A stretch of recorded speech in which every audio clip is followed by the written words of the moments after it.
le thème de cette conférence est comment vivre ensemble, le fameux vivre ensemble, et comment vivre ensemble en paix sous le regard du Créateur. Nous avons un public qui est fantastique, qui est merveilleux. Vous pouvez vous applaudir, merci.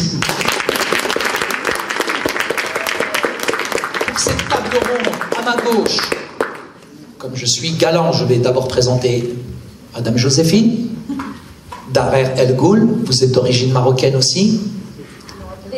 Brésilienne? Libanaise, libano-brésilienne. D'accord. On peut l'applaudir, merci. Les libano-brésiliennes, ça fait un sacré match de foot, ça. Mais en tout cas, elle nous arrive tout droit du Liban, apparemment. Marhaba. Donc pour le compte de TV Lumière, journaliste et directrice d'une chaîne de télévision pour les jeunes, elle est docteur en médias, diplômée d'études, supérieure en journalisme et connaissant bien les questions des relations entre les communautés religieuses, et nous en avons grandement besoin. À ma droite, une deuxième dame, une belle blonde aux yeux bleus, donc Vasula Reden, donc 1140 conférences, c'est impressionnant, à travers 86 pays. J'ai une question. Est-ce que vous êtes allé au Maroc? Alors vous avez encore rien vu. Le couscous marocain, vous allez plus retourner au Liban. 3 prix quand même. 3 prix de la paix. Elle reçoit ses locutions, ses messages maintenant depuis quasiment 32 ans. Des messages vraiment divins qu'elle a nommés la vraie vie en Dieu, qui appellent à l'humanité à se repentir et à revenir, je dirais, aux fondamentaux, revenir à Dieu. Et on peut le préciser, en tout cas, les messages ont reçu l'imprimature également. C'est latin, on ne parle pas le latin ici. D'accord, moi aussi, je le parle couramment. Alpha, bêta, zoubida. Ah non, pardon, ça c'est du grec. Très bien, et à ma gauche, donc toujours Monsieur Pierre Barnerias. Ça va, je ne l'ai pas, c'est un nom tout ça. Pardon? Auvergnat. Je pensais que c'est du sud-ouest du Maroc, mais c'est Auvergnat, c'est bien. Donc journaliste et ancien grand reporter. Il a travaillé en tant que journaliste pour toutes les grandes chaînes de télévision françaises, également homme de radio. Il a présenté des journaux sur France Info et RTL2. Il est aussi le réalisateur du film M et le troisième secret. Je l'applaudis.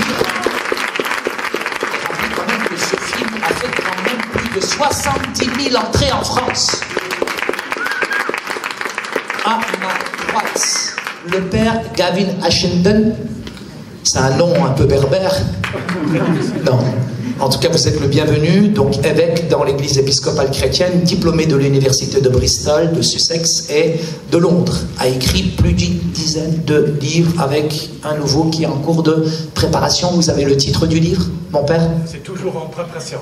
D'accord. Même le titre. D'accord. Même le titre. C'est le Brexit, ça va venir. À ma droite, un homme extraordinaire, exceptionnel, que je connais maintenant depuis quelques jours et de quelques mois. Donc, Monsieur Mohamed Kenissi, chercheur en islamologie. Il est président de l'association Herménéo. Il est diplômé de l'IHEMR, l'Institut des hautes études du monde religieux, un homme actif sur le terrain. Et je dirais une future tête pensante, en tout cas en France. En tout cas, sous vos applaudissements, faites du bruit. Merci. Le père Aubert est prêtre catholique du diocèse de Strasbourg et aumônier de l'hôpital universitaire de Strasbourg. Très heureux de vous accueillir ici, père. Et l'intervenant suivant, Monsieur Kamel Béchik, que personne ne connaît dans la salle, mais qui vient directement de Bordeaux. Il est le président. Il y a une mention qui a été rajoutée parce qu'avant c'était le président de Fils de France et maintenant c'est président de filles et de Fils de France. Il est le membre de la direction de la mosquée de Bordeaux, un homme extraordinaire, charmant, cultivé et que nous sommes aussi très heureux de recevoir cet après-midi. On peut aussi l'apprendre. Alors cet après-midi, mais donc on m'a donné un ordre, on l'a mis dans l'ordre, après dans le désordre. Je laisserai tout de suite la place maintenant au journaliste Pierre Barnerias. Oui, merci. Merci à toi. J'ai juste une question d'abord pour commencer, par rapport, comme on a la chance d'avoir un prêtre catholique. Donc je reviens un petit peu sur ce film M et le troisième secret qui m'a mis un peu de temps à gérer et à sortir. J'ai juste une première question, Père Robert. Quelle est, pour vous, pourquoi, à votre avis, cette réticence du Vatican ou des autorités ecclésiastiques à révéler, à donner la parole à la Vierge, à révéler les messages, alors que dans le même temps, elle reconnaît les apparitions? C'est ce que j'ai pu constater pendant toute cette enquête que j'ai faite à travers le monde, à travers les différents lieux d'apparition. On reconnaît l'apparition, mais les messages, comme à la Salette ou à Fatima, on a du mal à les révéler. Alors je ne sais pas si vous avez vu le film, mais par rapport à ce secret de Fatima qui a quand même mis 40 ans à être révélé par le Vatican. Au départ, ça a été un nom formel en 1960. En l'an 2000, le pape Jean-Paul II, grâce au pape Jean-Paul II, on révèle ce fameux message. Mais pourquoi avoir attendu autant de temps et pourquoi cette réticence alors que dans le même temps, on reconnaît l'apparition? Vous savez, je ne suis pas dans les secrets du Vatican. Non, je ne pense pas que je le serai jamais. Comme vous le savez, l'Église a toujours été très prudente, d'ailleurs toutes les Églises. Hein. Ce n'est pas parce que le ciel se manifeste que l'Église du temps soit toujours là pour accueillir ce message. Et en toute chose, l'Église a toujours été très prudente. Maintenant, moi, je ne sais pas le motif pour lequel on a attendu tellement et le motif aussi pour lequel tout ce que la Vierge a annoncé n'a pas été dit. Voilà, je ne veux pas rajouter plus. Je n'ai pas une grande autorité dans l'Église, je suis qu'un petit prêtre qui exerce son ministère auprès des âmes. Donc voilà, je ne peux pas en dire plus. La Vierge nous prévient quand même de deux choses un petit peu importantes pour notre humanité. Vous avez entendu parler des apparitions d'Akita au Japon ou...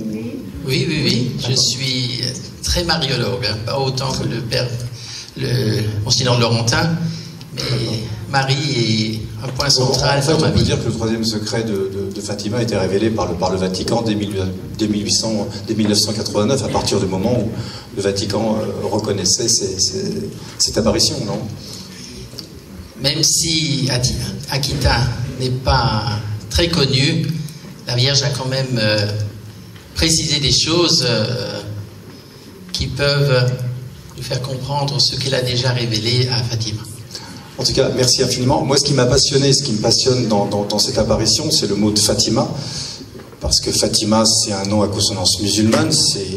Pourquoi la Vierge est apparue à Fatima. Donc, je suis ravi d'avoir Mohamed Kassimi juste à mes côtés. Je voulais juste savoir, on sait que la Vierge est importante dans le Coran. Il y a une sourate, la sourate 19, qui est entièrement consacrée à la Vierge. C'est la seule personne dont on cite le prénom.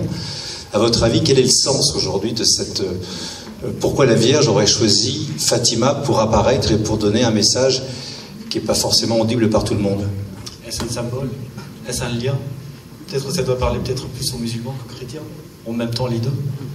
Donc, c'est vrai que quand on interroge la tradition véhiculée, en fait, la tradition musulmane, et la place de Marie, ça reste quand même quelque chose de très symbolique, en fait.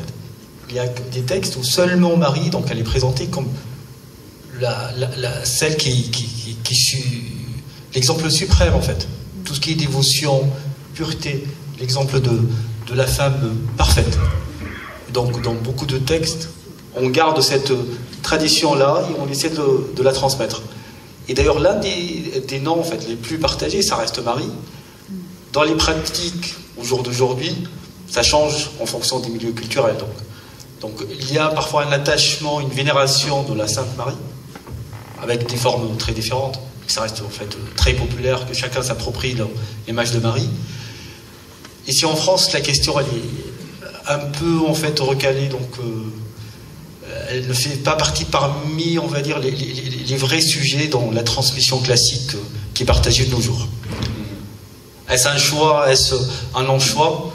Donc on pourra en parler peut-être tout à l'heure, mais sur la transmission religieuse pour les jeunes. Mais c'est vrai que ça reste vraiment donc le point en commun, on va dire, le suprême entre chrétiens et musulmans.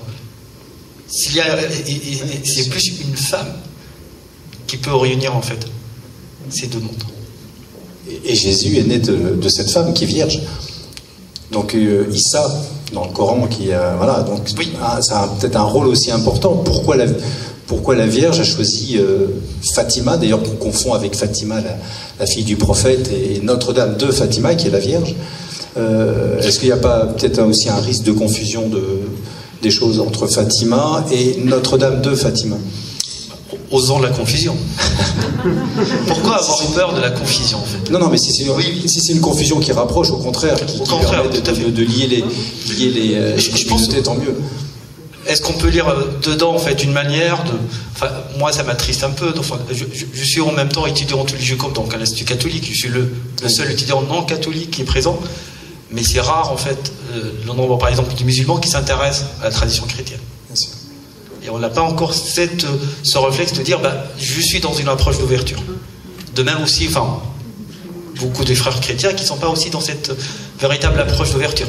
Peut-être que Marie nous appelle par là, en s'adressant à Fatima, en s'aimant un peu la confusion, de s'ouvrir un peu à l'autre et s'intéresser un peu à l'autre.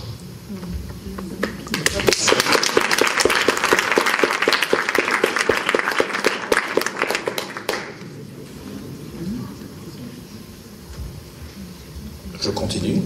Non, parce que comme il y avait effectivement un ordre assez précis des questions, alors moi ce qui me... toujours par exemple par rapport à Fatima, est-ce que... Et je reviens un petit peu sur cette même idée, en quoi justement cette apparition peut être un outil impressionnant de rapprochement des communautés, pour empêcher justement toute cette montée de violence, d'intégrisme religieux qui est là, quoi. Est-ce que vous pensez que justement que cette figure de Marie pourrait être justement cet outil pour essayer peut-être d'avoir un autre regard sur Yeshua, sur qu'on appelle Issa dans le Coran? Là, on parlait aussi à l'enseignant de théologie, donc j'enseigne dans des instituts privés, donc pour les jeunes. Et je commence par les histoires des prophètes. Et je m'appuie sur l'Ancien Testament, le Nouveau Testament, pour partager une connaissance qui malheureusement donc reste méconnue. On s'approprie en fait d'une manière formidable ce qui ça crée chez l'autre quand ça nous rapproche en fait. Et quand on relit l'Ancien Testament, des passages, enfin même si je veux faire un exercice de contemplation, je peux m'appuyer sur, je sais pas, les sagesses ou les proverbes, et trouver dedans mais énormément d'amour, énormément de choses qui m'invitent à méditer. Une autre forme de rapprochement. J'en profite d'avoir justement à mes côtés Vassula Riden qui dans le film révèle ce fameux troisième secret de Fatima. Vassula, en 2 mots, comment toi expliques-tu un petit peu ce silence? Parce que moi j'ai essayé de vérifier toutes les informations que vous me donniez dans le film, effectivement toutes les informations même auprès du père Laurentin que du cardinal Vidal, effectivement il me confirme bien ce que vous dites dans le film. Jusqu'à maintenant, le film a été transmis au pape François. Je sais qu'un cardinal l'a vu, il m'a dit que c'était un film très fort, mais il y a quand même une chape de plomb, un silence total à la fois de la presse religieuse, il n'y a jamais eu d'article sur ce film. Vous, comment vous expliquez ce silence qui continue de durer sur ce fameux secret? Il reste toujours secret. Oui, parce que personne ne... Pourtant, la Vierge, elle avait demandé dans les années de le pape Jean 23. 23, Oui. qu'il révèle le secret totalement, elle ne l'a pas fait. Au plus tard, en 1960. Voilà. Je suis allée au Japon avec le père Laurentin et un groupe de prêtres aussi de Philippines. Et il y avait l'évêque Ito dans le temps là, il est mort maintenant. Et il nous a dit ceci: je suis allée avec les messages de Akita au Vatican. J'ai rencontré le cardinal Ratzinger. Et je lui ai dit pour les messages d'Akita, il a dit laisse-les-moi ici, je vais les lire, puis on verra. Parce qu'il voulait qu'une équipe du Vatican va pour inspecter si c'était du vrai ou pas. Vous savez, ils font un discernement quand même. Et là, le lendemain, il lui dit ce n'est pas nécessaire que j'envoie une investigation parce que c'est le secret de Fatima. Tout est dit dans l'Akita. Et c'est quoi? C'est l'apostasie. ce qu'on vit aujourd'hui, l'apostasie, et un appel au repentir. Et si on ne repentit pas, il y aura le feu, le châtiment. C'est tout ce qui est là. Maintenant, l'Église, je suis orthodoxe, je ne dois pas me mêler avec les choses catholiques. Mais on lit tout ce qui sort de là-bas, on ne peut pas s'empêcher de voir que rien n'était dit du secret. Mais autre chose, ils ont dit ils ont tout dit des autres choses, mais pas le secret. Finalement, on sait, parce que Akita, c'est Fatima. Alors, pourquoi tu me demandes, ils ne disent pas? C'est parce que peut-être ils ne veulent pas montrer que, si j'ose dire, échoué. Ils ont échoué, c'est l'apostasie. Elle vient de quoi? Bon, on n'a pas, peut-être, je ne peux pas expliquer tout ça, mais l'apostasie, c'est un signe, quand même. C'est pas comme, quelqu'un m'a dit, mais l'apostasie, on avait toujours une apostasie. C'est vrai, dans la Bible, quand on lit, il y a les apostasies, et puis Dieu intervient pour raviver son peuple. Mais l'apostasie, cette fois-ci, c'est généralisé. Elle n'était jamais aussi flagrante qu'aujourd'hui. Et c'est le signe de fin des temps. Parce que Saint Paul nous dit dans le 2 Thessaloniciens 2, chapitre 2, que c'est les deux signes qu'on a. C'est vraiment là. Alors l'Église, elle ne veut pas. Mais oui, quand on parle de fin des temps à des clercs ou à des religieux, elle veut pas la fin des temps est commencée depuis 2000 ans. Voilà, je peux parler comme ça parce que je suis orthodoxe, on ne peut rien me faire. Et pourvu ce grand retour, je pense que les musulmans l'attendent, notamment le retour de Jésus. Est-ce que justement ça peut être aussi un bon axe de travail pour travailler ensemble sur ce retour qui s'annonce quand même, le retour si c'est la fin des temps, donc on attend son retour et le retour il est attendu également par les musulmans? Juste à condition de ne pas céder à la peur, en fait, la fin des temps. Normalement le retour donc il est annoncé de manière implicite dans le Coran, mais il est très explicite dans ce qu'on appelle les textes de la tradition, donc où Jésus donc, est annoncé comme le Messie, où l'attente de Jésus, le retour de Jésus, comme quelqu'un qui va revenir, finir sa mission et faire régner la justice sur terre. Malheureusement, en fait, dans ce qu'on appelle les études de religion comparée, dans les dialogues interreligieux, ce chapitre-là il est toujours utilisé pour les débats. Voilà. On aime bien les débats, chacun a raison. Donc, je ne dirais pas un style de débat de coq, mais ça n'a jamais en fait étudié ou approché dans une approche d'ouverture ou quelque chose qui serait réfléchi ou partagé ensemble. Si on attend donc le même Jésus nous l'incarne, le Messie, autant travailler en fait, préparer son retour ensemble. Dernièrement, donc il y a quelques semaines, j'avais participé à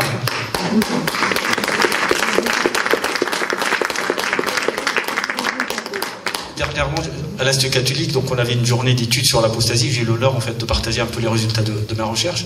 Et le premier défi en fait pour les traditions religieuses monothéistes, notamment les chrétiens et les musulmans, ce n'est pas les conversions entre traditions, non, c'est plutôt la sortie de la religion. C'est plutôt l'apostasie, l'athéisme, c'est-à-dire renier. Et c'est vrai que la société, allez, j'ose le dire aussi, l'école, l'éducation, certains médias, cet esprit de consommation, il y a un bon nombre d'éléments, donc voilà, nous fait dire la religion, c'est vieillot, c'est la régression, ça sert à rien, c'est toujours à la source, on va dire, source de problèmes, de division, de guerre. Et je pense à nous, croyants, de montrer l'exemple, le contre-exemple. Et je pense que c'est un registre sur lequel on peut travailler et faire avancer beaucoup d'a priori.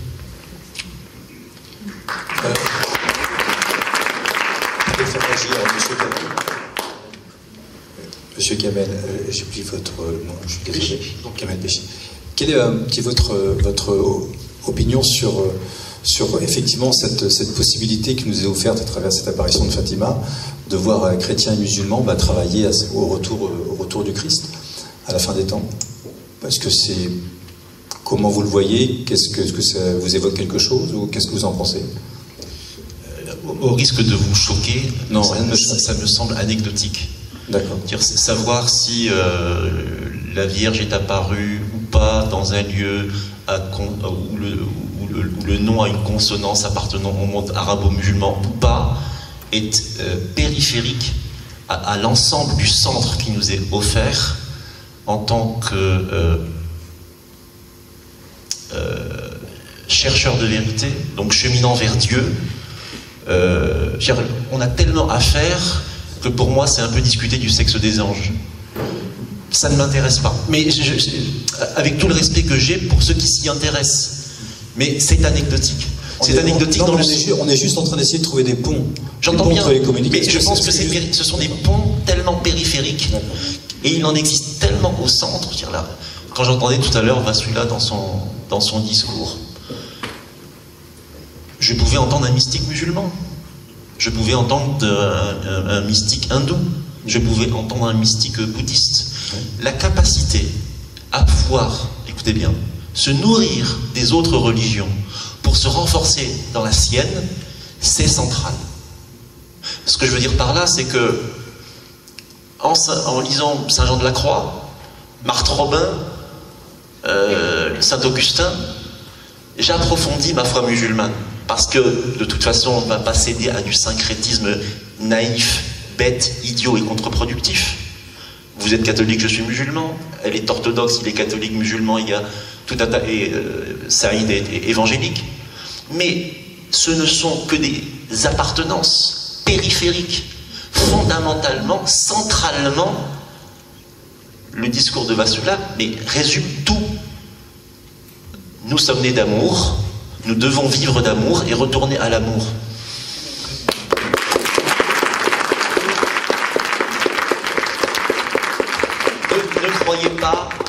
Ne croyez pas que ce soit dans, comment dirais-je, que ce soit de la rhétorique de ma part. C'est véritablement le seul chemin qui nous est offert pour, non pas nous délivrer du mal, mais nous délivrer du malin.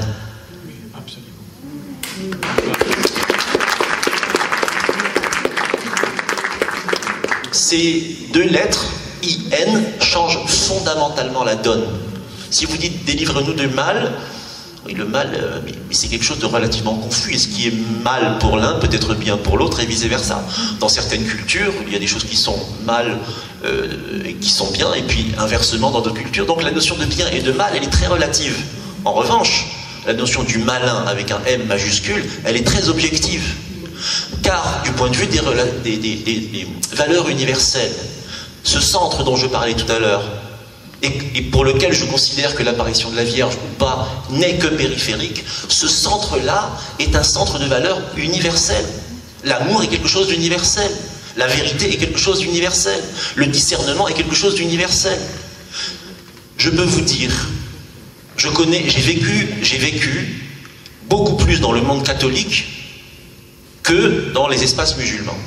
Je me retrouve aujourd'hui participant à la gestion de la mosquée de Bordeaux, mais j'ai fait mon pensionnat catholique, j'allais le mercredi après-midi à la chapelle Saint-Paul pour les activités manuelles, donc à la chapelle Saint-Paul, j'allais en colonie de vacances avec la cathédrale de Bourges, donc j'ai vécu le monde catholique. J'ai l'intime conviction que si Vasula avait le discours inverse, c'est-à-dire s'il avait le discours du malin, du diviseur, en pointant le musulman comme étant le terroriste, le ceci, cela, la salle n'aurait pas assez d'espace pour accueillir les gens. Parce que le discours de division, aujourd'hui, est bien plus rentable pour les entrepreneurs de haine que pour ceux qui envisagent l'amour et la paix. En vérité, on n'a pas besoin de savoir si Marie est apparue ou pas apparue, parce que ça, à la limite, je dirais, ça fait partie, c'est sur la pyramide de Maslow, Dans sa version spirituelle, on est au dernier étage et c'est l'accomplissement de soi. Mais fondamentalement, c'est l'amour, c'est les valeurs universelles, c'est le partage, c'est le discernement. C'est le discernement. J'ai un prêtre catholique à ma gauche. Je vous jure devant Dieu que tout à l'heure au repas, je souffrais pour lui. Pourquoi? Vous ne savez pas pourquoi? Parce qu'aujourd'hui, dans la société française, quand on dit qu'on est prêtre, on pense à quoi? On pense à quoi? Voilà. Eh bien, ce manque de discernement sur des gens qui ont donné leur vie pour les autres, et lorsque la propre et le tsunami médiatique s'abat sur une catégorie de la population, et en l'occurrence, je prends mon voisin de gauche, le prêtre, si nous ne faisons pas preuve de ce caractère universel qui s'appelle le discernement, nous entrons dans la logique de division, donc dans la logique du... Un grand merci. Je cède tout de suite la place sans tarder donc à Joséphine, donc libanaise et brésilienne. Oui. Vous avez vécu au Liban? Oui, je suis au Liban est tout particulier. Oui. Aussi, avec une très forte communauté chrétienne, très forte communauté musulmane. L'université n'est pas chrétien. On a 13 confessions, et aujourd'hui on parle de 18 confessions et religions au Liban. 18, même les athées, les non-croyants et tout ça. Bonsoir à tous. Je suis très heureuse et contente d'être honorée d'être parmi vous ce soir. C'est la première fois que je participe à une conférence avec vous, mais avec la vraie vie en Dieu, on était toujours comme Télélumière, dans toutes les activités de Vasula, dans les pèlerinages et tout ça. Je m'excuse parce que je suis le moins francophone ce soir parmi vous. Je suis francophone par éducation, mais pas par pratique. Je m'excuse s'il y a quelque chose qui n'est pas... Je pense toujours à cette communauté, la vraie vie en Dieu. J'ai pensé, j'ai toujours été dans deux milieux de dialogue. J'ai assisté à beaucoup de conférences, des congrès concernant ça. Je pense maintenant, la vraie vie en Dieu, si on arrive à mener vraiment une vraie vie avec Dieu, on n'a pas besoin de ce dialogue. Et nos dialogues se transforment comme des dialogues de logique et de pratiques entre confessions à un dialogue où on peut chanter et louer le Seigneur. Merci.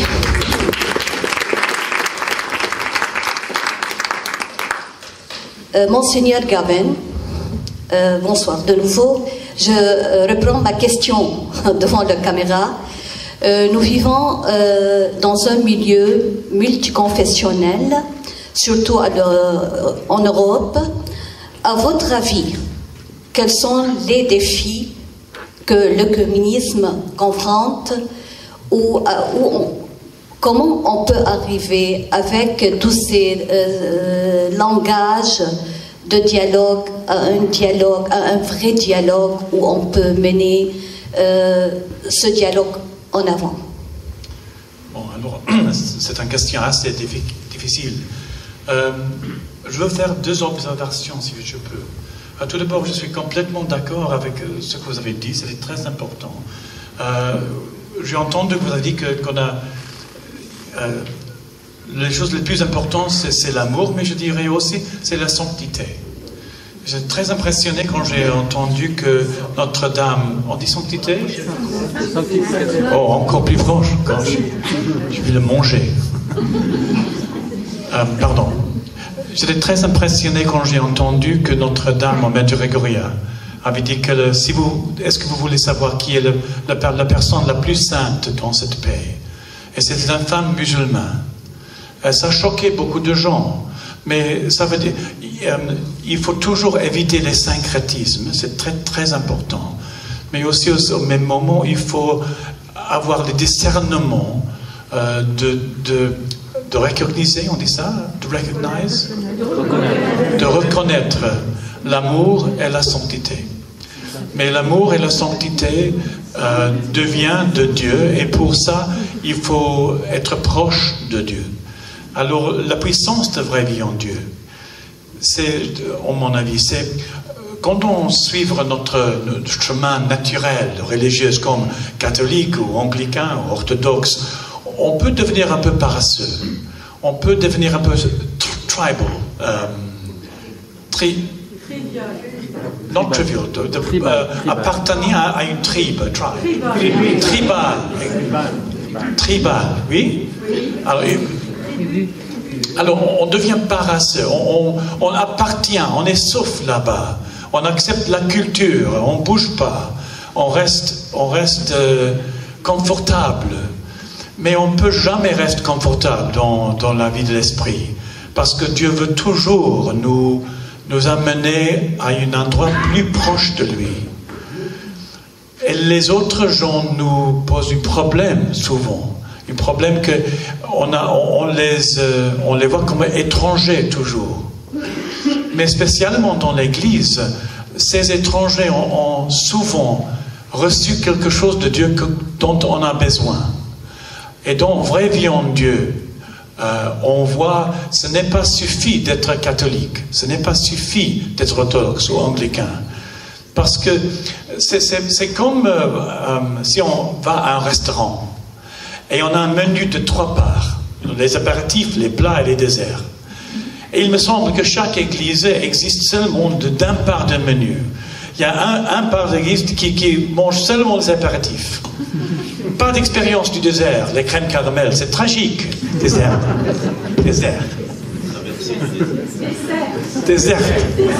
Alors on part des plats, des grands plats. Mais vous voyez ce que veut dire, le menu est partagé. On veut la nourriture de tout le menu de Dieu. Toute la menu. Alors, qu'est-ce que vraie vie en Dieu fait? Nous recevons la nourriture de le Saint-Esprit, the whole diet of holiness, tout le menu de sanctité. Alors à ce moment, il faut parler du malin, c'est vrai, parce que le malin c'est le diviseur. Qu'est-ce qu'on a dans notre société? On a la division, la grande division, et on manque absolument la compréhension et l'amour des gens. Alors, la première chose qu'il faut chercher comme chrétien, c'est l'unité de l'Église. On voit dans Vraie Vie en Dieu que si l'Église est divisée, on est faible. Qu'est-ce qu'on a à ce moment? On a une Église énormément faible. Mais quand les chrétiens sont réconciliés, quand nous mangeons le menu complet de Dieu, toute la nourriture du Saint-Esprit, on peut devenir beaucoup plus fort en amour, pas fort en puissance. Ça, c'est quelque chose complètement différent, mais fort en amour et sanctité. Et tous les gens sont très vulnérables. Tous les gens, nous sommes tous très très vulnérables à l'amour et la sanctité. Nous avons faim pour tous les deux.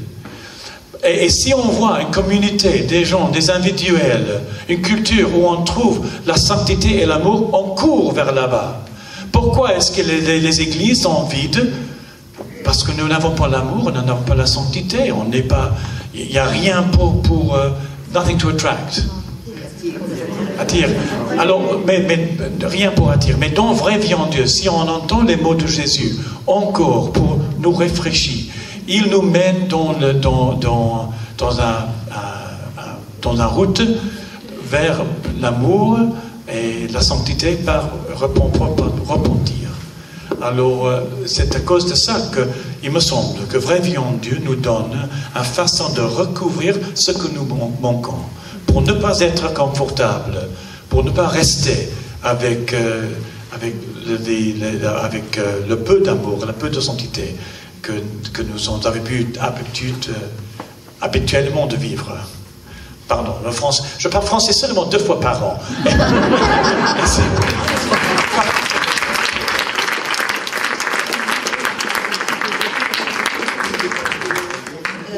Je passe avec M. Mohamed. C'est pour vous la question maintenant à propos des jeunes. Oui. Dans une société, dans globalisation où nous vivons, la nouvelle technologie, les médias et tout ça, comment on peut vraiment reprendre les jeunes aux religions et à pratiquer leur foi? Je dois répondre sincèrement, donc vraiment je ne sais pas, mais il faut essayer. Mais je vais partir en fait, je vais essayer de partir d'exemples pratiques, donc de ce que j'essaie de faire, ce que je sais faire et de l'expérience partagée avec d'autres acteurs de terrain. C'est difficile, parce que si je veux rester, enfin je vais essayer de rester dans le cadre français, il y a déjà en fait un piège, on pense que la jeunesse musulmane c'est un groupe monolithique qui pense la même chose, qui sont tous pareils, qui ont les mêmes réflexes. Pas du tout. Donc c'est comme les autres jeunes. Donc il faut plutôt les voir en fonction de leur milieu socio-professionnel, de leur famille, leurs parents, leur parcours. Et là on comprend que injustement, ou justement, l'histoire nous le dira, dans les médias, enfin certains politiques aussi, on les a renvoyés en fait à leur identité religieuse et on a oublié qu'ils sont des enfants, des jeunes avant tout, qu'ils ont des aspirations de jeunes. En termes d'éducation, de transmission religieuse, de culture religieuse, on a un grand défi avec les réseaux sociaux, avec Internet, et c'est très prenant en fait dans leur vie. Le temps qu'ils passent sur les réseaux sociaux, c'est énorme, et les dégâts qui en découlent, c'est énorme. Mais ça reste quand même un nombre très réduit par rapport à d'autres, par rapport au nombre général. Ça reste un nombre très réduit, mais ça doit nous interpeller. Moi, quand je partage des expériences, il faut en fait être créatif. Je pense que je vais m'appuyer sur les paroles de mon Seigneur. Donc, il faut être créatif dans les outils. Comment apprendre? Là, par exemple, je vais vous donner un exemple qu'on a partagé entre un institut, en fait, une école privée musulmane, enfin école, collège, lycée, avec aussi un collège, lycée catholique dans les Yvelines, où pour les jeunes à l'école, on fait de l'éveil spirituel, mais façon Montessori. C'est avec des activités, avec le rapport en fait avec la nature, avec les animaux. Et là, ils vont découvrir, ça veut dire quoi en fait? Le créateur. Comment ça fait lier en fait être quelqu'un, on va dire, incroyant, mais avant tout, voilà, une créature dans ce cosmos. Et c'est magnifique. Là, nous sommes à notre 3e année, et en termes de résultats, on voit que voilà, donc, il arrive à s'approprier, mais de manière différente. Il faut essayer d'innover. Certes, en matière de credo, en matière de doctrine, en matière de la foi, de ce qui est en fait immuable en fait en termes de connaissances, ça reste le même. Mais comment le présenter? Il faut être dans l'action et dans l'innovation, parce que plusieurs études, notamment en fait beaucoup de chercheurs se sont intéressés sur ce qui est présenté. C'est plutôt tout ce qui appelle en fait à la division, à la peur, tous ces appels en fait vers un repli sur soi, peut-être dans le confort ou l'inconfort, mais pourvu qu'on reste avec ses semblables et voilà, qu'on répète la même chose. Et surtout ne pas s'ouvrir.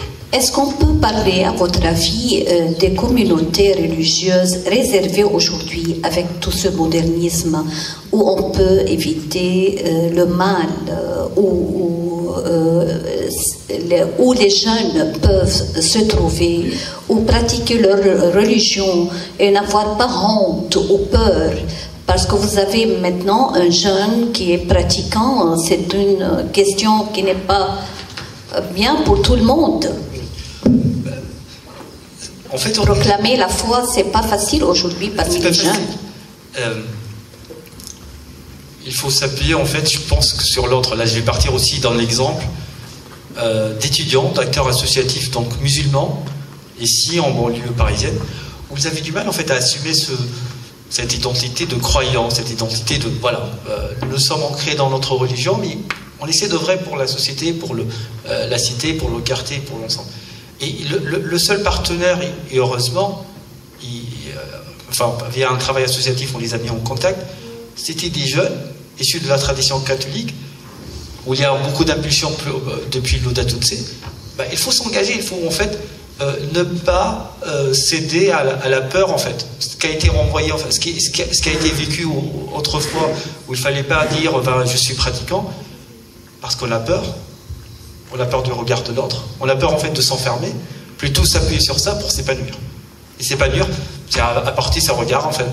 On a forcément une valeur ajoutée. On a peur d'être raciste encore. La vision d'être raciste, c'est pas facile. On a tellement d'amour à partager. Si on arrive à la partager, je dirais même avec les racistes, mais surtout, j'ai une valeur ajoutée, mais elle est destinée donc dans ma foi. Donc Dieu m'appelle à la partager avec l'ensemble de l'univers. Donc autant de moi de faire cet effort-là. Il y aura toujours des racistes, il y aura toujours en fait des appels à la division, il y aura toujours chez les jeunes, donc toujours ce penchant, on va dire, identitaire. Peut-être M. Kamel, il a une intervention. Oui, c'était pas mon temps de parole, mais je voudrais juste compléter ce que dit Mohamed. Ça me semble important lorsqu'on convoque ce mot de racisme. Je crois qu'en 30 ans ou 40 ans de, entre guillemets, lutte contre le racisme, on en a créé davantage qu'on ne l'a effacé. Pourquoi ? Parce qu'on n'a pas pris en considération le fait que l'identité française est un repère pour le français. Et à partir du moment, pour le français, pour l'algérien, pour le marocain, peu importe, l'identité nationale, on n'a pas le droit d'en parler en France au nom d'une certaine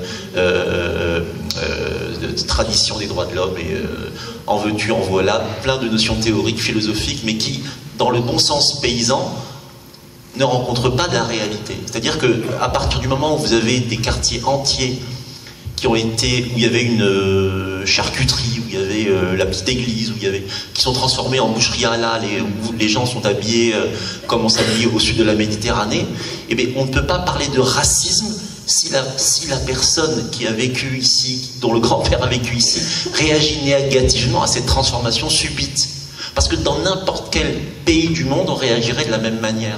Il n'y a qu'en France où, si on réagit en disant « Mais attendez, j'ai quand même 1800 ans d'histoire, le fait qu'il y ait des vagues migratoires, bien nous les accueillons, et c'est même une richesse, mais nous demandons à ce qu'il y ait une forme d'harmonisation, ce qu'on appelle, de manière un peu savante, l'acculturation. Ça ne veut pas dire devenir catholique, ça veut dire juste intégrer les us et coutumes d'une identité nationale tout en maintenant son identité religieuse. C'est exigé dans tous les pays du monde, sauf en France. Et il est quand même incroyable que ce soit moi, fils d'immigré Kamel Béchik, qui ai dû me taper près de 200 ou 300 conférences depuis presque 6 ans pour aller rappeler au public divers et variés qu'on a le droit en France de dire oui, il existe une identité française, oui, elle est en mutation du fait de la mondialisation, comme toutes les identités, et oui, à un moment, trop d'immigration tue la richesse que pourrait être cette immigration. Merci beaucoup. On passe à Hamad rapidement, on va passer à Vassula. Juste un petit astérix sur le mot identité, en fait. Je ne le conçois pas comme Ernest Renan, mais pour faire honneur au Liban, comme Amin Malouf, enfin, que ce soit une identité multiple, plurielle, riche et évolutive, en fait. Voilà. Madame Vassula, vous avez visité le Liban pour plusieurs fois. Vous avez une idée très claire de la mosaïque libanaise. À votre avis, cette mosaïque libanaise de plusieurs confessions et de plusieurs religions, qu'est-ce que vous avez expérimenté? Et vous pouvez nous donner une petite conclusion, comment on peut vivre en vrai dialogue? Vous voulez que je suis franche? Oui, oui. C'est comme c'était une communauté. Je n'ai pas remarqué de division, ni de haine, ni de préjudice. On allait de quartier en quartier, on voyageait. Par exemple, on était dans un quartier chrétien, on me disait, voilà, ça c'est les chrétiens. Il y avait les musulmans, un autre quartier.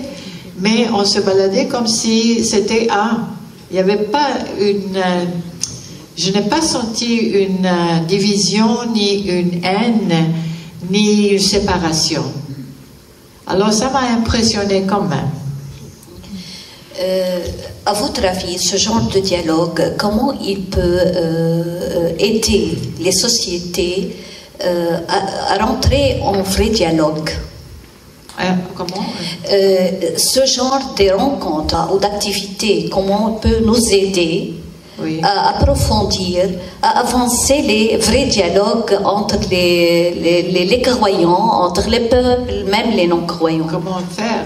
Moi, je pense qu'il faut continuer à faire des rencontres comme celle-ci, par exemple, être télévisé, parce que le monde aime voir la télévision, ils écoutent, et c'est quand même un enseignement. Et on a besoin des enseignements pareils, écuméniques, interreligieux, parce que les gens, ils connaissent pas. Alors, quand ils entendent ça, ils commencent à apprendre quand même, et il faut commencer par quelque chose. Et ça, c'est une solution aussi. Des dialogues pareils. Ça, c'est très beau. Et merci, Saïd, que vous aviez eu l'idée de faire cette rencontre. Merci beaucoup. Je pense que le cas de Liban, elle est un peu différente dans les conflits. Les conflits ne sont pas vraiment des conflits religieux ou ce sont des conflits plutôt politiques au Liban. Oui. S'il y a des conflits, c'est politique. Mais les gens, si on arrête chacun dans depuis la longtemps, rue, vivaient ensemble. Ils vivent ensemble. Oui. Et c'est un petit groupe là-haut qui dirige tout et puis ils mènent la zizanie. Merci beaucoup.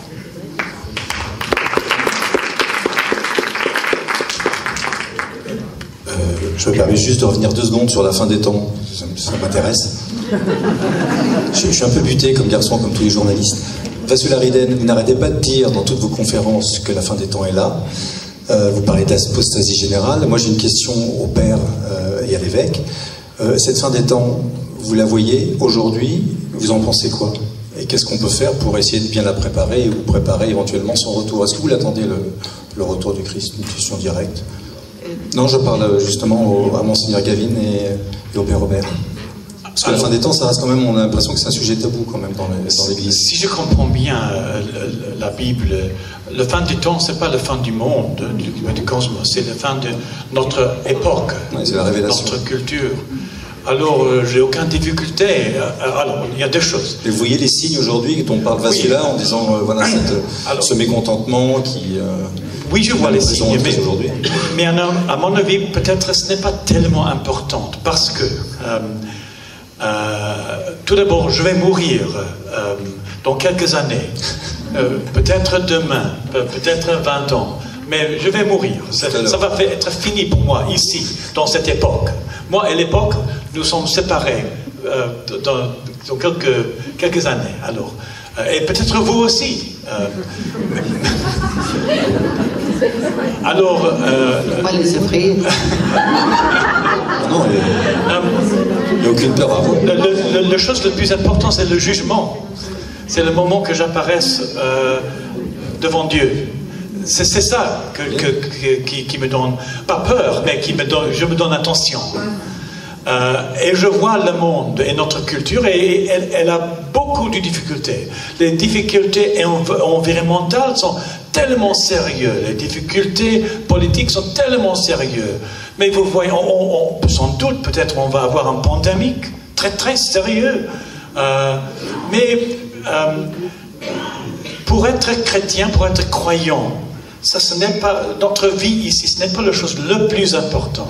Le plus important, c'est Dieu et le moment qu'on s'échappe de cet état pour se présenter devant lui.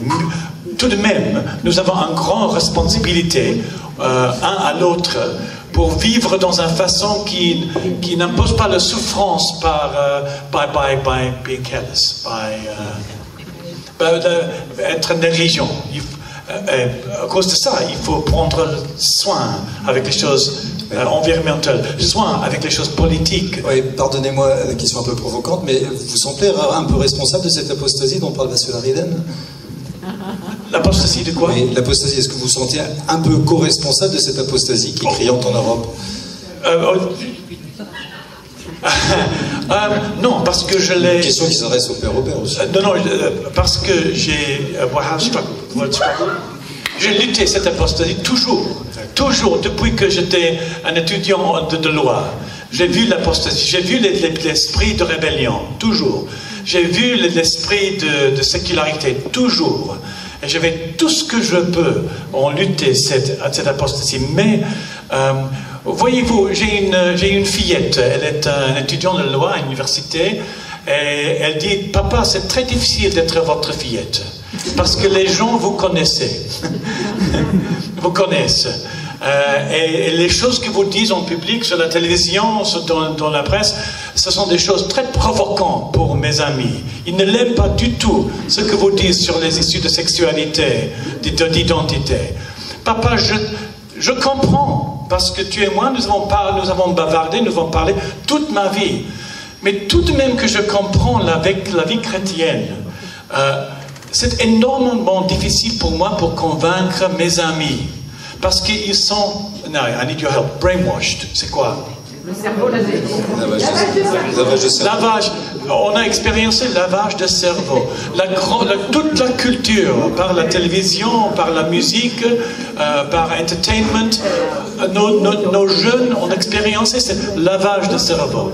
Alors, c'est un aspect de l'apostasie. C'est énormément difficile pour nous de lutter contre cette culture. Il ne faut pas avoir trop honte parce que nos enfants ne sont pas croyants. Parce que nous avons on est mis très très puissant dans la culture. Bien sûr, on sait bien d'où ça vient vient du malin.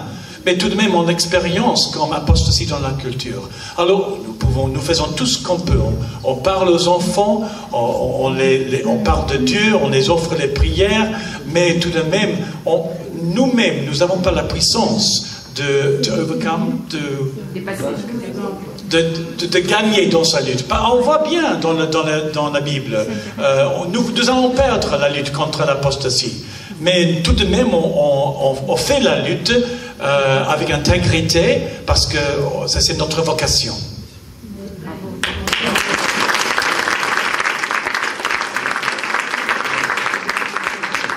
Merci Monseigneur pour votre explication. Je suis tout à fait d'accord avec cette image que on est tous responsables. Parce que lorsque l'homme ne vit pas selon Dieu, on coopère à l'apostasie, à la perte de la foi. Et nous, on doit faire justement l'effort contraire pour faire retrouver à nos enfants, à ceux qui nous sont chers, à nos paroissiens, pour ce qui me concerne, cet amour de Dieu. Ça, c'est une première constatation, et je pense que c'est l'image que tout le monde ici présent partage. On ne peut pas dire, moi je suis en dehors de cette lutte contre Dieu. Déjà par le fait de pécher, on aide le malin. Lorsqu'on se sanctifie, lorsqu'on vit selon le Seigneur, lorsqu'on vit la vraie vie en Dieu, bien on s'oppose au mal, on s'oppose à l'apostasie. Pour ce qui concerne la fin des temps, moi je la diviserai en deux. Il y a d'un côté, et ça c'est ce que la révélation nous dit, il y a la fin du monde et la fin des temps, ce qui n'est pas pareil. Ça fait des années maintenant que je suis en plein dans ce que Marie révèle à travers le monde, et j'ai compris que la fin des temps, c'est la fin du mal. C'est lorsque le diable n'aura plus le pouvoir sur le cœur de l'homme, sur les consciences, dans les familles.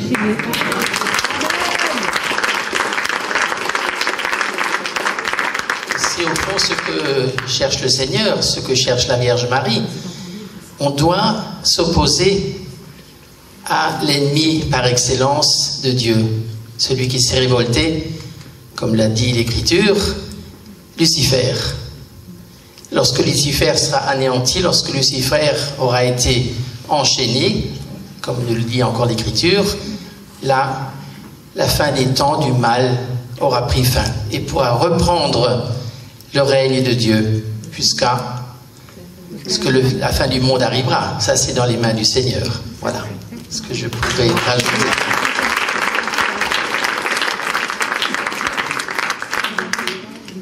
Pasteur Eden, juste un petit mot. J'aime bien les questions concrètes. Quelles sont les actions concrètes qu'on peut avoir ensemble pour construire ce monde de paix, justement, entre les différentes... pour construire un monde en paix, plus en paix, pour participer à cette paix. Quelles sont des actions concrètes que vous pouvez peut-être nous donner pour essayer de préparer ce temps du retour? Oui, j'aimais bien le père Aubert, ce qu'il a dit, parce que dans une conférence comme ça, on ne peut pas dire tout. Après tout, ces messages viennent pendant 33 ans, et ce serait 33 ans ce mois-ci, le 28. Ça conclut 33 ans de messages. Et donc,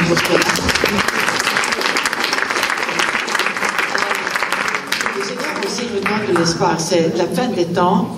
Bon, c'est l'époque que je disais, l'apostasie, le retour du Christ est proche et tout ça.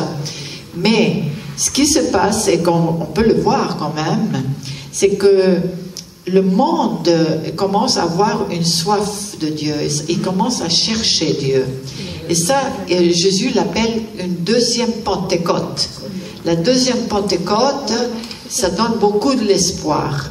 Ça veut dire que l'Esprit est déversé sur toute l'humanité, et le moindre de l'humanité est le plus supérieur de l'humanité, avec aucune différence.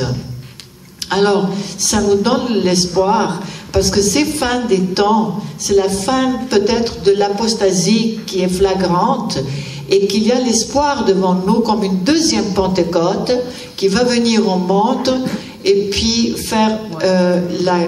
il va renouveler le monde, Dieu. C'est dans les Écritures aussi, qui disent au chapitre 21, Apocalypse, qui disent le nouveau cieux et la nouvelle terre. Ça, c'est symbolique aussi. Nouvelle terre, c'est notre aridité comme un désert à l'intérieur. Et puis, le nouveau ciel, c'est que quand l'Esprit Saint va illuminer notre âme, ça va être comme ensoleillé. Ça va plus être la nuit et obscure. Alors, ça nous donne beaucoup de l'espoir. Et peut-être que je peux dire ce que j'écris parce que je savais la question. Je vais vous lire un petit peu. Parce que aussi mon français n'est pas tellement bien comme vous.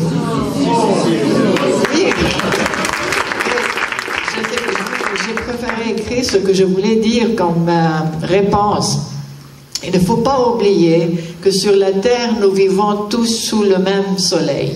Ça, c'est une chose. Et nous ne sommes qu'une seule grande famille, égale sous la lumière de Dieu. Sans égard à notre credo ou de quelle partie du monde nous provenons. Et en tant qu'être humain, nous avons fondamentalement les mêmes besoins. Les mêmes besoins. Nous recherchons tous le bonheur. Nous désirons tous avoir une bonne santé. Qui d'entre nous n'aime pas la paix et être heureux? Qui d'entre nous n'aime pas être en bonne santé? Personne. Personne. Dans toutes les religions, il y a toujours une sainte loi à suivre. Cette loi est censée nous conduire à la sainteté pour que nous soyons dignes aux yeux de Dieu. Nous devons prendre ce saint chemin de droiture, que ce soit une loi chrétienne, musulmane, bouddhiste, hindoue, juive ou n'importe autre, et nous devons la vivre, pas seulement la connaître, afin que nos vies puissent être transformées, et que par cette transformation, nous puissions transformer le monde. Nous devons être comme une ville bâtie sur une colline, qui ne peut pas être cachée. Notre Créateur a imprimé dans la conscience de toute sa création ce qui est bon et ce qui est mauvais. Maintenant, chacun a pu remarquer que le monde est en bien et mauvais état. La corruption, la violence et les souffrances ont augmenté. Même la nature se rebelle contre nous. Vous avez remarqué, plus de tsunamis, plus de tremblements de terre, toujours plus grands. Elle se révolte. L'origine de toutes sortes de conflits est généralement située dans nos cœurs, où ils sont bien enracinés. Et notre cœur est comme un miroir de notre âme. Il reflète sur nous ce que nous avons en lui. Si dans notre cœur, nous n'avons pas de place pour le divin, et portant à la place la haine et la guerre, ces sentiments seront extériorisés et ils deviendront une réalité, la guerre. Car les actes d'un homme découlent de ce qui remplit son cœur. Amen. Voilà. Il faut comprendre que Dieu n'est pas ému par l'éloquence des paroles, ni affecté par leur élocution. Mais il se délecte dans un cœur contrit. Jésus-Christ, dans un de ses messages, nous instruit et dit « Vis comme si c'était ton dernier jour sur la terre. » Ça, c'est vraiment méditer sur cette phrase. Si on demande à quelqu'un « Est-ce que tu es prêt à partir aujourd'hui vers Dieu, être jugé ?» Non, laisse-moi un peu de temps, je ne suis pas tout à fait prêt. Jamais prêt. Mais c'est ça, il faut vivre comme si c'était, on ne sait pas notre heure. Alors c'est vrai, il faut vivre comme si c'était le dernier jour de notre vie sur la terre. C'est donc notre responsabilité, les uns envers les autres, de cultiver une prise de conscience mondiale de la justice pour faire cesser ce mal et cette division parmi les gens. C'est être à l'écoute aux besogneux. Nous en avons la capacité, si nous nous efforçons davantage, de travailler assidûment ensemble pour combler les fossés de nos divisions au lieu de les aggraver. Nous devrions devenir des réparateurs de brèches. Réparons nos différences et promouvons la paix là où il y a la guerre, l'unité là où il y a la division et l'amour là où il y a la haine. Nous avons besoin d'une solution.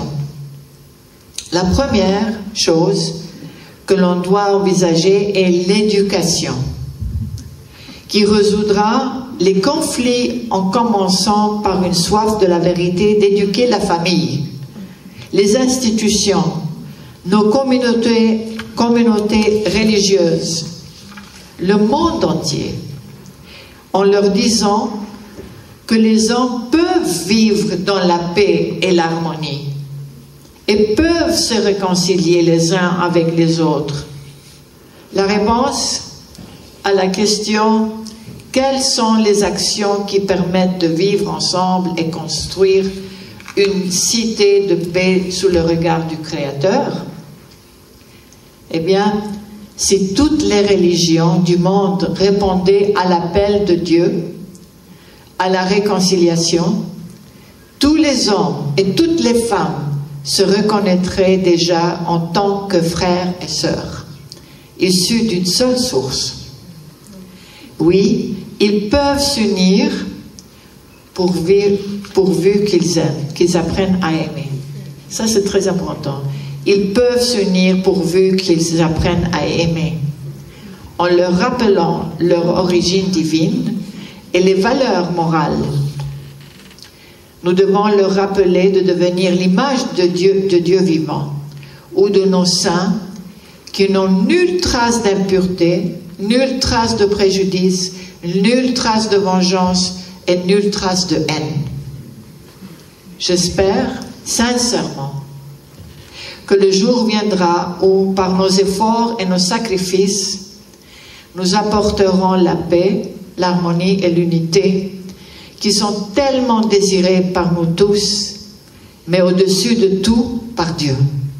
Amen. Et un jour, nous puissions nous dire sincèrement les uns aux autres, mon frère, ma sœur. Merci. Merci à chacune d'entre vous. Avant de passer à la deuxième série de questions, j'ai été en tout cas impressionné, mais en même temps touché par vos propos. Mais je me permets de vous dire quand même que j'ai vraiment pour moi l'impression de vivre dans un autre monde. J'ai pas l'impression que c'est votre monde à vous. Je suis pas dans un monde de bisounours. Je suis confronté à une certaine réalité de terrain qui me donne, je dirais, d'autres clés de lecture, d'autres interprétations. Et j'ai l'impression que, effectivement, il y a des choses qui convergent. C'est la réalité. Et je crois que chacun d'entre nous, nous avons une loi naturelle. Donc on a tous cette étincelle du divin. Et merci aux différentes confessions, qu'elles soient chrétiennes et musulmanes, en tout cas, de l'avoir en tout cas partagée. Mais il y a une autre réalité de terrain qui fait qu'aujourd'hui, on a d'autres grilles de lecture et certains ont une interprétation de leur religion qui est tout autre. Et face à la question, je dirais, du vivre ensemble, il y a quand même certaines personnes qui ne veulent pas de se vivre ou de se libre ensemble. Alors, je me tourne vers vous parce que nous sommes face aujourd'hui, après l'euphorie de la révolution islamique, après le printemps arabe, après ce désastre, je dirais, phénomène donc en Syrie, en Irak. On est face à des jeunes qui sont en déshérence, qui sont violés mentalement, psychologiquement, qui oublient leur conscience et qui sont malheureusement capables de folie, mais d'une barbarie, d'une sauvagerie qui ne trouve pas de mots. Donc j'entends bien qu'il faut, je dirais encore davantage, je dirais, de conférences qui nous parlent de cet amour, de cette paix, mais là où je suis très content, c'est que nous sommes convaincus. Là, on est ensemble, on est convaincus. Sauf qu'en dehors de cette conférence, nous avons des jeunes qui ont, je dirais, un autre vocabulaire, un autre langage. On est face à peu près à 20 ans, 30 ans, 40 ans de dialogue interreligieux en France. Mais ça n'a pas empêché, permettez-moi de vous dire, mes petits frères, de partir en Syrie. Même les larmes de nos mères ne les ont pas empêchés de partir en Syrie. Mais à force de parler des choses qui nous rapprochent, c'est une belle chose. Mais il y a aussi quand même un autre dialogue interreligieux, c'est de nous mettre d'accord sur les choses qui nous fâchent. Ça ne changera pas le terrorisme, ça. Ça ne changera peut-être pas le terrorisme, mais peut-être qu'on peut se poser la question, ça peut quand même éclairer certaines personnes qui vont légitimer, je dirais, leur violence en interprétant la religion, entre guillemets, à leur manière. Est-ce que le fait de toujours, ma question elle est, et j'aime bien, c'est un peu pour vous réveiller, puis je vois le public qui est figé, ça me fait plaisir, mais est-ce que Kamel, Mohamed et je m'adresse aussi à la tradition aussi chrétienne, est-ce que c'est le fait de toujours vouloir parler des choses qui nous rapprochent qui fait arranger les choses? Moi, sur le terrain, en fait, c'est carrément le contraire aujourd'hui qui se passe sur le terrain. Donc, quand on parle, par exemple, je me tourne vers Mohamed Kenissi, quand on parle, par exemple, vous avez parlé tout à l'heure, je crois, de déradicalisation. Moi, je ne sais pas trop, monsieur le journaliste, ce que ça signifie, parce que pour moi, déradicalisation, j'ai l'impression que c'est une sorte d'escroquerie intellectuelle inventée par l'État pour ne pas nous parler d'extrémisme violent, tout simplement. Donc, si je parle de la déradicalisation aujourd'hui, on voit bien que c'est un véritable échec. Sauf que certaines personnes vont légitimer leur action, pas sur, je dirais, les fables de La Fontaine, mais sur des textes coraniques. Alors, est-ce que c'est une question aujourd'hui de degré ou d'interprétation? Je peux me permettre, Mohamed? Oui, bien sûr, tu peux te permettre. Il faut juste élargir un petit peu le focus du point de vue de l'anthropologie humaine, oui, et de dire que la déclaration universelle des droits de l'homme en 1793, sous la terreur de Robespierre, a conduit des massacres de religieux en France, tels que jamais les religions elles-mêmes en avaient produit. Donc, on est bien sur un texte aujourd'hui qui est ultra consensuel, mais qui, dans les mains de Robespierre, devient un texte d'une violence extrême. Ce que je veux dire par là, c'est que C'est pas un problème de Coran ou de relecture du Coran. C'est ce que l'on fait de la Bible, ce que l'on fait du Coran. Aujourd'hui, les courants évangéliques nord-américains, mais aussi brésiliens, attisent, notamment au Proche-Orient, une haine viscérale des Juifs et des musulmans. Donc il y a aussi des violences. Alors, on peut revenir ensuite sociologiquement sur les parcours, mais moi je ne suis pas spécialiste de ça. Mais on peut focaliser sur ça. Je peux aussi focaliser sur la jeunesse latinos aux États-Unis, catholique, qui opère la criminalité des gangs avec la Vierge Marie et le crucifix tatoué sur la peau. Vrai ou pas vrai? Vrai. Les gangs du Salvador, les gangs mexicains, les gangs sud-américains généralement, ont développé des systèmes de criminalité ou du point de vue identitaire, mais je dis bien du point de vue identitaire, et c'est pour ça qu'il faut absolument distinguer ce qui relève de l'horizontalité et de la verticalité. Et c'est pour ça que je suis avec beaucoup d'attention le travail de Vassula, c'est qu'elle est en train de limiter l'aspect horizontal de nos appartenances claniques, identitaires, via le religieux, pour relier le religieux à quelque chose qui s'appelle Dieu et donc de vertical. Est-ce que je suis clair ou pas clair? J'ai peur d'être confus, mais donc si ton petit cousin ou ton petit neveu, je ne sais pas, a décidé d'être terroriste, eh bien, il a eu un emploi violent, une lecture violente, comme Robespierre a eu une lecture violente, comme ces gangs américains ont une identité catholique revendiquée mais baignant dans la violence. Mais les mafias italiennes, il n'y a pas plus catholique que la mafia italienne. Il n'y a pas plus orthodoxe que la mafia russe. Parce que ce sont des religiosités identitaires, des religiosités horizontales, pas des religiosités verticales. Donc qu'il s'agisse du Coran, de la Bible ou de la Déclaration universelle des droits de l'homme, on sera toujours confronté. Vous savez, il y avait une belle parole de Chateaubriand qui dit « Partout il y a de l'homme, il y a de l'hommerie. » L'hommerie étant la bassesse des comportements humains. Un grand merci, Kamel Brigitte. Très intéressant. Pour nous, face à cette montée de violence et de populisme aujourd'hui dans le monde, c'est clair qu'on a besoin d'un contre-discours religieux qui soit fort. Et très honnêtement, j'aimerais qu'on puisse tendre le micro à des gens comme vous, beaucoup plus souvent à la télé. Peut-être juste, Monseigneur David, mon père David, face...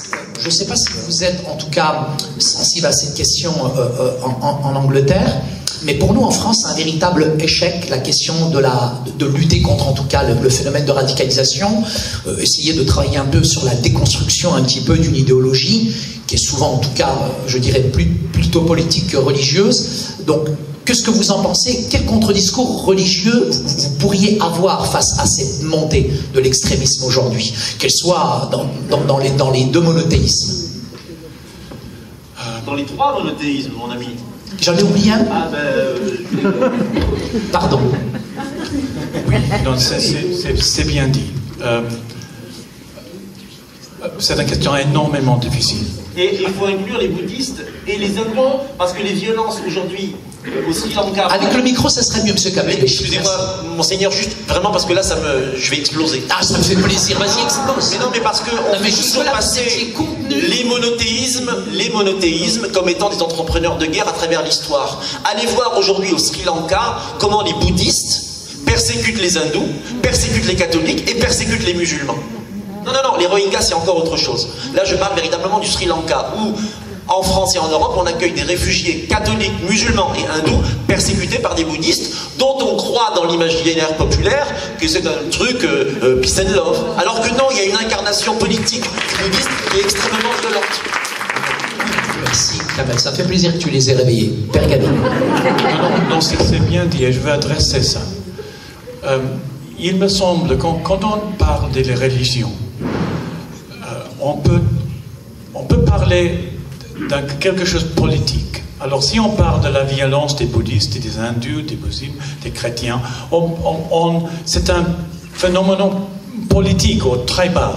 Vraiment, c'est groupes différents qui ont plein de haine, qui ont peur l'un de l'autre. C'est une question sociologique Mais je pense, et je m'excuse pour ce que je dis maintenant, mais je suis chrétien. Pour moi, être chrétien n'est pas la même chose du tout d'appartenir à aucune autre religion. Ce n'est pas parce que d'être chrétien c'est supérieur, c'est pas une question de supériorité. Regarde, si on est un chrétien et on utilise violence, on peut dire à ce chrétien, vous n'êtes plus chrétien. C'est impossible d'être chrétien et d'utiliser violence. Vous n'appartenez plus à la chrétianisme. C'est fini. Parce que d'être chrétien, il faut tourner the other cheek. Il faut tourner l'autre joue. Merci. Si pendant la journée, on m'affache et je ne tourne pas l'autre joue, je suis plus chrétien. À ce moment, je suis plus chrétien. Alors, la vie chrétienne, c'est pneumatique, c'est pas politique, c'est pas sociologique, c'est une espèce pneumatique. Mais il me semble de ne pas être supérieur. Je ne vois pas ça dans le judaïsme. On peut être un juif et on peut se battre contre les Palestiniens et personne ne peut vous dire, nous, vous êtes plus juif. D'être juif, c'est de vivre en Israël, de voir les jeunes juifs. Moi aussi, les jeunes juifs. Je suis un demi-juif. Mais pour moi, être juif, c'était mes parents. C'est mon père qui était juif. Mais d'être chrétien, ça n'a pas à mon père, c'est dans mon cœur avec Jésus. Alors, si un musulman devient radicalisé, c'est une question politique, pas pneumatique, tout d'abord. Si un hindou, un bouddhiste utilise violence contre les autres, si un juif utilise violence contre les autres, son religion, c'est une espèce de quelque chose politique ou sociologique. Si un chrétien fait la même chose, il ou elle n'est plus chrétien à ce moment, jusqu'au moment qu'il repentit. À ce moment, il peut être chrétien encore. Mais c'est pour cette différence, c'est une différence théologique. On ne peut pas parler des chrétiens, des musulmans, des hindus, des bouddhistes, dans une façon intellectuelle, dans une façon, ils sont les mêmes choses. Parce que d'être chrétien, you have to be born again. D'être de nouveau. D'être de nouveau. Et il y a beaucoup de gens qui semblent être chrétiens, mais ils ne sont pas born again. Born in the spirit, comment on dit ça? Né dans l'esprit. Alors, mais pour être musulman, je m'excuse, mais il faut croire dans le Coran et suivre Mohammed. Il faut pas être né dans l'esprit. Pour être bouddhiste, il faut chercher l'endroit de Bouddha. Pour être juif, il faut être né juif. Ce sont des autres catégories. Hein, et il me semble, nous devions confus quand if we treat them all. Pardon, c'est très très difficile de mettre, parce que il manque le mot. Alors, nous avons deux langues. Nous avons une langue pneumatique et une langue sociologique ou politique. Et quand on parle des chrétiens, il faut utiliser la langue pneumatique. C'est absolument vrai que tout le monde peut être violent. Tout le monde, sans exception. Mais si on découvre un chrétien être violent, on peut toujours l'inviter de repentir. Parce qu'à ce moment, il cesse de porter le nom de Christ. Alors, ça c'est un catégorie différent, je pense. J'espère, j'espère que je n'ai pas insulté personne. Non, pas de souci. Mais un grand merci. Peut-être une réaction. Et puis après, monsieur Mohamed Guinissi, justement, sur peut-être le texte coranique, la tradition musulmane, éventuellement, qu'est-ce qu'elle apporte comme message, justement, pour travailler un petit peu sur cette culture de la non-violence et cette culture de paix. Parce qu'on a beaucoup d'amis qui sont bien sûr arabophones, qui ne connaissent pas le Coran, mais quels seraient les textes coraniques qui seraient des outils pour nous, justement, pour lutter contre cet extrémisme violent dans les différentes religions. Oui, Madame Bassoula. D'abord, ce que tu disais, avec les chrétiens seront plus chrétiens parce qu'ils n'agissent pas comme les chrétiens, qu'on est enseigné de tourner l'autre joue de notre visage. Je disais peut-être qu'il faut les exorciser, ces gens-là. Oui, parce que le mal, s'ils ont du mal à l'intérieur, c'est par qui? C'est pas par Dieu. On ne peut pas avoir un mal si méchant qu'on peut tuer des personnes. C'est le malin. C'est clair. Bon, excuse-moi. Ah, j'excuse, il n'y a pas de souci. Tout le monde est pour vous ici. Je ne tiens pas à me faire agresser à la fin. Je ne suis pas politicienne. Dommage. Je n'ai jamais appris la politique. Enfin, je regarde les nouvelles, tout ça. Je suis... Jésus m'a posé une question, si vous connaissez la vraie vie en Dieu. Il me dit, est-ce que j'étais politicien? Et c'était au début de mon enseignement avec le Christ. Je lui dis, je pense que non. Mais tu vois, même toi, ça, connais ça. Alors, je ne suis pas politicienne. Je ne parle pas politique, mais je parle ce que Jésus m'a enseigné. Et on avait dit, ces réunions sont bonnes parce que, mais est-ce que ça va aller plus loin? C'est ce qu'on veut. C'est ce qu'on veut. Jésus m'a dit, fais de ton mieux et c'est moi qui va faire le reste. En anglais, c'est très beau parce qu'en anglais, ça arrive et ça fait c'est comme un poème. Il dit, do your rest and I shall do the rest. Do your best and I shall do the rest. Et il faut avoir confiance parce que on n'est pas Dieu. On n'est que des êtres humains avec toutes nos faiblesses. Mais on fait de notre mieux. On ne peut pas faire l'impossible. C'est Dieu qui fait l'impossible. Nous, on fait ce qu'on peut. Pourtant, qu'on soit sincère dans notre cœur et on dit la vérité. Et le reste, Dieu fait le reste. Parce qu'on ne peut pas faire l'impossible. Alors, il ne faut jamais arrêter d'essayer de faire des réunions. Et même si on ne voit pas quelque chose qui arrive, parce qu'on dit, peut-être j'ai perdu mon temps, personne n'écoute et ça ne change rien. Jésus a dit, nothing goes in vain. Rien va en vain. Tout, il prend tout. Il utilise tout.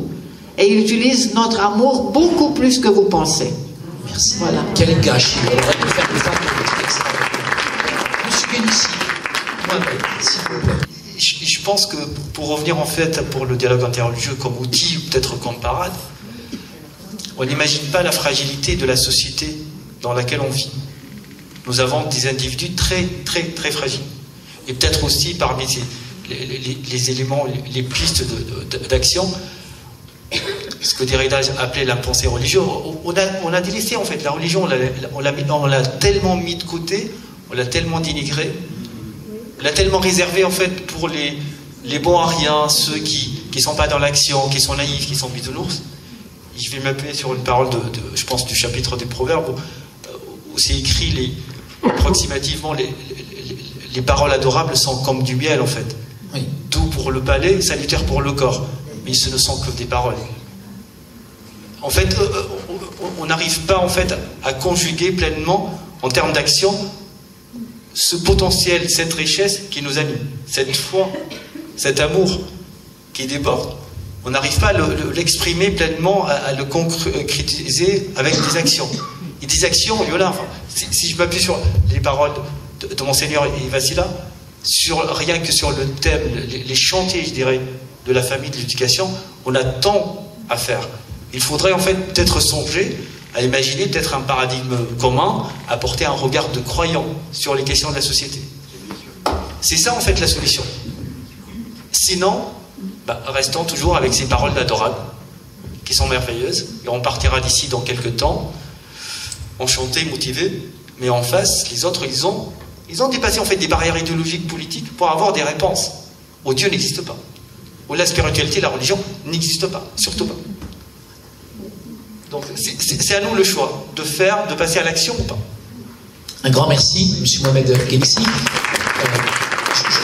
J'entends bien ce que vous dites et je suis vraiment touché par vos actions communes qui reflètent vraiment la paix, l'amour et je dirais de pouvoir en tout cas développer cette culture de non-violence. Mais en même temps, j'ai l'impression que vous avez quand même un ennemi commun qui est ici, qui est présent aujourd'hui. Tout à l'heure, Kamel Béchik parlait du mal. Effectivement, on est quand même dans une société qui, de plus en plus communautariste, catégorise, elle met les gens en opposition, et très honnêtement, c'est le règne de la peur. Je prends l'avion régulièrement, j'ai pris l'avion dernièrement pour aller à Lourdes, Paris-Lourdes, et j'ai un problème, c'est que je bois beaucoup de thé, donc je me suis brusquement levé dans l'avion et j'ai couru aux toilettes. Le problème, c'est que quand j'ai couru aux toilettes, l'hôtesse bleue est devenue verte. Je me suis dit, il ne faut pas que je crie Allahu Akbar parce qu'ils vont dire Yallah Ousbar. Donc, en fait, on est dans une société qui, aujourd'hui, avec les masses médias projettent parfois sur les communautés tous les maux du monde. Et nous avons quand même un ennemi commun, ce sont quand même les médias. Donc, les médias, quand même, cultivent un petit peu l'esthétique de l'horreur. Et parfois, il y a des images qui sont hors contexte, il y a aussi un vocabulaire qui est imprécis, si bien que parfois, tout le travail que vous faites, qui est vraiment extraordinaire, et quand même, je dirais, plus ou moins, s'écroule juste à cause de monsieur et de madame Pierre et Joséphine. Voilà.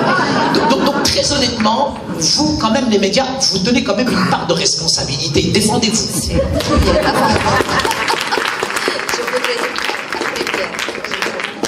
Non, je plaide coupable. Je plaide coupable tout de suite. Jésus vous pardonne. Non, mais c'est certain. Moi,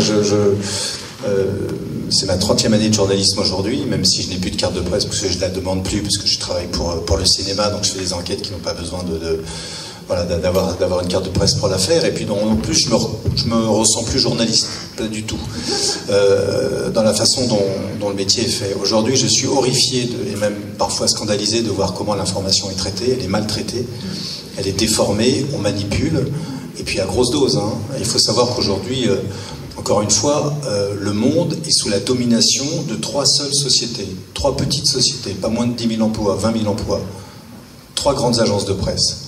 L'AFP, Reuters et l'AP. Ce sont ces 3 organes de presse qui dictent leurs lois aujourd'hui sur le monde entier. C'est-à-dire qui déclenchent la guerre, la bombe atomique qu'on va peut-être recevoir, j'en sais rien, le plus tard possible, elle sera déclenchée à la suite d'une agence de presse. La seule question qu'il faut se poser aujourd'hui, c'est pourquoi on en est arrivé là aujourd'hui.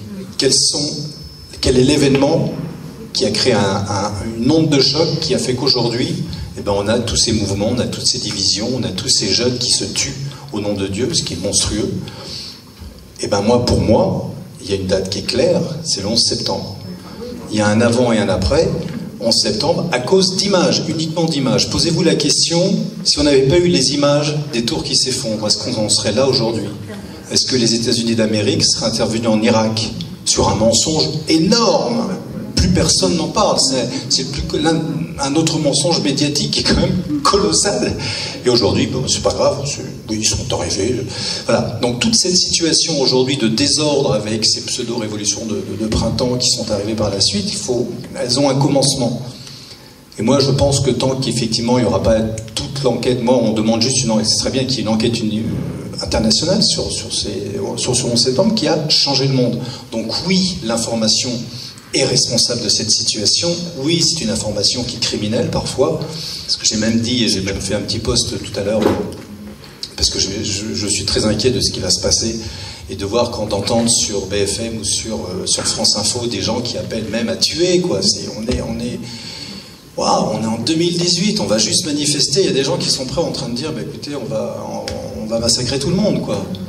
Ce sont les jaquets, ça a commencé comme ça, hein, on le rappelait tout à l'heure en 93, mais on en est au même stade. Donc, et pour revenir encore sur l'information, et moi je pense que les journalistes ont des soucis à se faire, parce qu'il va y avoir une révolte contre eux également, parce qu'à force d'attiser la haine, mais vraiment d'attiser la haine, moi je le vois, je l'ai vu à bon nombre de reprises, dans plein de reportages, de situations, même où j'étais sur place pour couvrir des événements. J'ai dit, mais non, c'est pas ça. Non, c'est pas ça. Oui, votre correspondant de l'AFP, non. Donc, oui, il y a... Et ça représente encore une fois c'est pas les grosses sociétés comme Apple, tout ça, qui dirigent le monde. Ce sont juste les 3 grandes agences de presse qui sont paroles d'évangile. Vous ne pourrez jamais remettre en cause une dépêche d'AFP. Et regardez bien le 11 septembre. Le 11 septembre, premier impact d'un avion, deuxième impact, après on a attendu quand même 5 heures pour que toute la planète puisse assister à l'effondrement de ces 2 tours, qui a créé un choc monstrueux sur lequel on ne peut pas revenir. Si vous revenez sur le 11 septembre, vous êtes un conspirationniste. Vous êtes vous faites partie du complot. Donc oui, l'image aujourd'hui, on vit dans le monde de l'image, on vit dans le monde de l'instantané, donc on vit dans le monde de la manipulation. Joséphine, attends, J'ai quelque chose à vous dire, Monsieur Kamel. Pour moi, c'est l'expérience un peu différente de Pierre, parce que moi, je suis une fille qui s'est née durant la guerre, et je me suis élevée pendant la guerre. Toutes les guerres de Liban sont passées où j'étais petite, adolescente, après une mère, et tout ça. J'ai accompagné tous. Vous parlez de la guerre entre religions. Moi, j'ai vécu la guerre entre les frères, chrétiens. C'est ce que je voudrais dire à Kamel. J'étais touchée par quelque chose durant. C'est pour cela les choses me viennent comme ça, rapides. La chaîne où je travaillais, c'était les fruits de ce conflit des frères. Une fois, nous étions comme la vraie vie en Dieu. Vous connaissez Frère Nour, vous l'avez rencontré, où on était une équipe de secouristes pour tous les blessés, les gens en panne, tous les gens pendant la guerre. Et j'étais en 2e année de journalisme. Frère Nour venait, je me suis venue parce que j'ai vu tous mes camarades, comment ils se disputent par l'opinion, comment. Je me disais, je dois arrêter mes études en journalisme. Khalas, c'est fini. Frère Nour venait me dire, non Joséphine, la guerre se termine et venez, on va construire une télévision où le mot sera libre. Et c'est la chaîne Télé Lumière aujourd'hui qui a 5 chaînes pour proclamer la parole de Dieu, le vrai mot. C'est pour cela que j'ai une autre expérience. Dans nos chaînes, on ne disait que le mot qui encourage à l'union, à l'amour.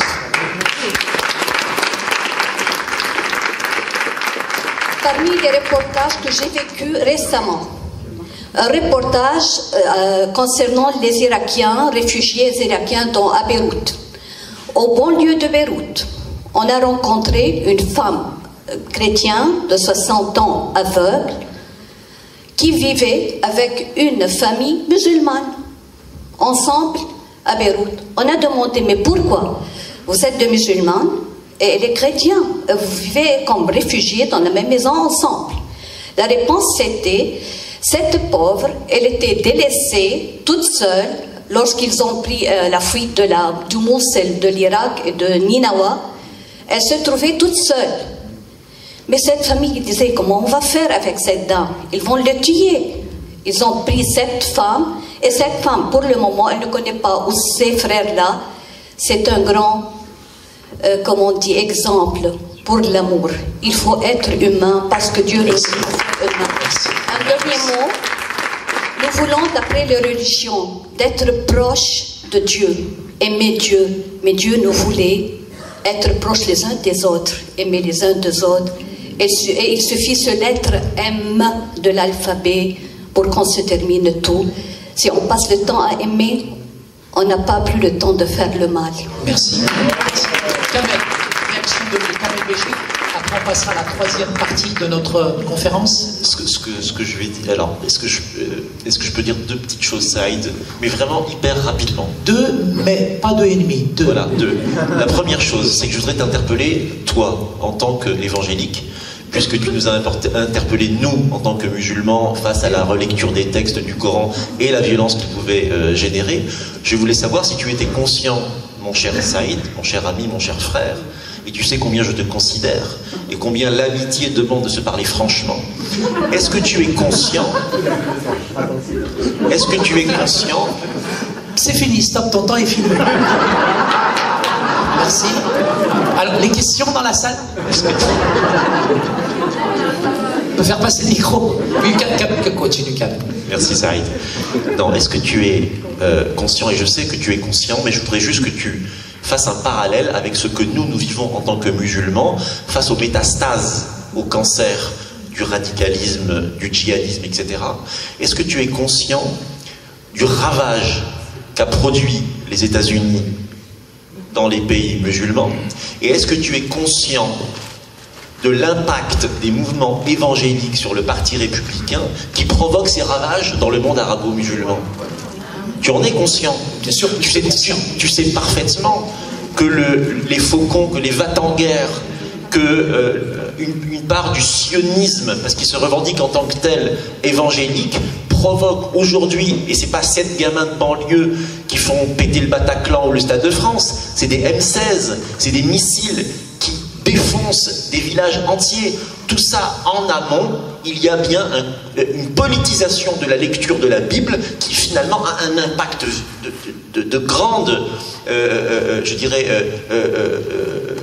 tragédie humaine dans le monde arabo-musulman. Ça, c'est la première chose. Tu pourras y répondre tout à l'heure. Et maintenant, je voudrais juste un tout petit mot sur le complotisme, sur le conspirationnisme. Si on fait un tout petit peu d'histoire, vous vous rendez compte que les complots et les conspirations apparaissent avec le temps. Je vous donne un mini-exemple. Nous sommes dans les années 70 en Italie. Il y a une décennie qu'on va appeler la décennie de plomb. D'accord? Qu'est-ce qui se passe pendant cette décennie de plomb? Il y a un risque, on est en pleine guerre froide, il y a un risque pour que le parti démocrate chrétien fasse alliance avec le parti communiste. Auquel cas, le risque de voir l'Italie basculer du camp ouest vers le camp de l'Est communiste est immense. Donc qu'est-ce que font les États-Unis? Elles délogent sur place un système qu'on va appeler la loge P2. La loge P2, elle va organiser des actions via les fascistes qui vont faire péter des bombes et via les communistes qui vont faire péter des bombes. Si bien que pendant 10 ans, le système électoral italien est paralysé, ce qui permet la non-alliance entre les démocrates chrétiens et les communistes. Ce que je vous dis là, si je l'avais dit dans les années 70, ça aurait été un complot. Sauf qu'aujourd'hui, c'est enseigné à l'université. Maintenant, je vous demande de vous poser les questions sur à qui profitent réellement les attentats que nous vivons en Occident. Est-ce qu'ils profitent réellement aux musulmans? J'ai fait un tout petit peu d'histoire. J'ai fait un tout petit peu d'histoire islamique. En 14 siècles d'histoire musulmane, l'islam n'a jamais eu une image aussi hideuse que celle depuis les attentats. Merci. Merci quand même. Répondre à ta question nécessiterait pour moi quand même un certain temps. Te dire que pour moi il y a deux monothéismes qui sont bien distincts et je fais la différence entre ces deux monothéismes, l'islam et le christianisme. Non seulement l'islam c'est une religion, mais c'est aussi un système sociopolitique. Et pour moi, ces évangéliques, ces protestants qui sont réformés, qui se sont déformés, je pense qu'ils ont une approche du texte qui est complètement erronée dans le sens où le Christ a dit « Celui qui prend l'épée, il périra par l'épée ». Et je pense que, en tant qu'aujourd'hui marocain d'une tradition arabo-musulmane, j'ai été subjugué par la figure du Christ qui... Il n'y a aucun point politique dans les évangiles. Le Christ dit « Rendez à César ce qui appartient à César ». Et le Christ m'invite personnellement, moi, Saïd Oujibou, à... J'ai jamais entendu ces paroles ailleurs, aimer mes ennemis. bénissez ceux qui me maudissent, faites du bien à ceux qui me maltraitent. C'est pas exactement ma question, Saïd. Hein. Non, mais ma question, c'est est-ce que tu es conscient de la lecture de la Bible aux États-Unis, de l'impact sur le parti républicain et de l'impact. Je condamne. Voilà, terminé. Je récuse, et ben voilà. Condamne. Donc tu es dans la même position que moi, en tant que musulman, qui condamne ces lectures belliqueuses du Coran. Le père Gavin l'a dit tout à l'heure, ces gens qui, je dirais, vont chercher, vont légitimer, je dirais, cette violence avec des textes n'ont rien, absolument rien de chrétien. Donc là-dessus, on est vraiment, en tout cas d'accord. Juste peut-être avant que vous posiez vos questions, parce qu'il nous reste du temps, il nous reste à peu près 20 minutes, et on passera je dirais, à une conclusion. J'aimerais vraiment que vous puissiez en tout cas nous donner de l'espoir, en tout cas cet après-midi, parce que c'est vraiment le désespoir, c'est la désespérance. On est dans une société, c'est vrai, comme disait Kamel, qui est en mutation, une société qui change, qui va très très vite, mais quel serait le message d'espoir que vous pourriez transmettre? Vous avez 2 minutes chacun, si vous pouvez en tout cas y réfléchir, et tout de suite, sans plus tarder, on va passer le micro dans la salle, tout de suite, aux questions. Vous avez ici, donc Kamel Béchik, Mohamed Kenissi, donc le père Gavin, vous avez Vassoula, s'il vous plaît, si vous avez des questions, faites vite s'il vous plaît, si vous pouvez lever le pied, merci. Parce qu'il faut poser une question. Tout à fait. Est-ce que vous croyez tous que c'était une bonne chose de se convertir, vu le message du troisième secret? Bon, parce que tu m'as demandé de poser une question, mais je crois que j'ai la réponse. Il faut se convertir. Alors asseyez-vous si vous avez la réponse, on attend la réponse. Bien sûr qu'on doit se convertir. C'est pas une question, celle-ci. Dieu n'arrête pas de travailler, il est toujours en action. Dieu n'arrête jamais de nous appeler à la conversion. Et il nous explique dans la vraie vie en Dieu que la conversion, c'est avoir vraiment un changement radical en nous-mêmes. Ce n'est pas seulement à lire des livres comme Valtorta ou bien La vraie vie en Dieu ou bien la Sainte Écriture. C'est que Dieu veut, il faut vivre et mettre en action chaque parole qu'il dit. La conversion va nous amener au paradis. Si on se rebelle contre Dieu, on ne va jamais arriver au paradis. Il dit, vivez comme si c'est le dernier jour de votre vie.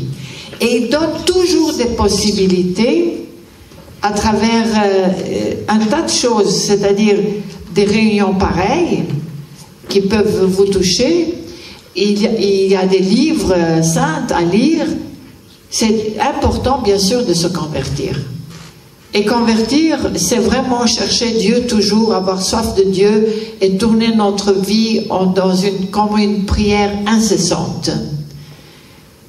Quand il m'a demandé de prier sans cesse, comme j'ai expliqué, c'est avoir vraiment la prière sans cesse, c'est une prière contemplative la plus haute.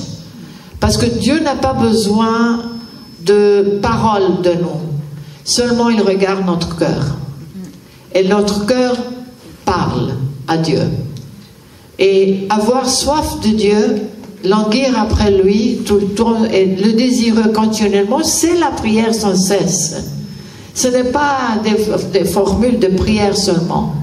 C'est désirer Dieu toute notre vie et mourir à soi-même et vivre selon la volonté de Dieu. Voilà, la conversion, c'est être transformé, transfiguré. Merci. Voilà. Merci beaucoup, Vassoula. Autre question? C'est une question, elle peut s'adresser à nos amis musulmans? Pas forcément. C'est pas ce que j'avais prévu, mais... D'accord, ne change pas, reste comme t'es. Alors moi, je m'appelle Jonathan, je viens de Paris, je suis un jeune baptisé de 3 ans, celui-là. J'ai rencontré Dieu par rapport à des épreuves de toute ma vie. Aujourd'hui, j'ai ce désir de pouvoir évangéliser comme tu es en train de le faire aussi, je pense, dans tes communautés. Je voudrais savoir qu'est-ce que tu pouvais nous donner comme conseil pour évangéliser les gens qui sont vraiment fermés à Dieu, ou moi j'essaye de faire des efforts, de leur parler de ma foi, de savoir que j'étais tombé dans la drogue Voilà, je m'en suis sorti. Ma mère s'est fait baptiser juste après moi. J'ai des amis très proches qui m'ont conduit à Dieu aujourd'hui. Et j'ai aussi ce désir de pouvoir les aider. Parce que moi aussi, je suis rené. Et aujourd'hui, j'ai un désir immense de montrer l'amour que j'ai de Dieu. Je voudrais savoir quel conseil tu pouvais donner à des gens pour justement évangéliser davantage. Merci.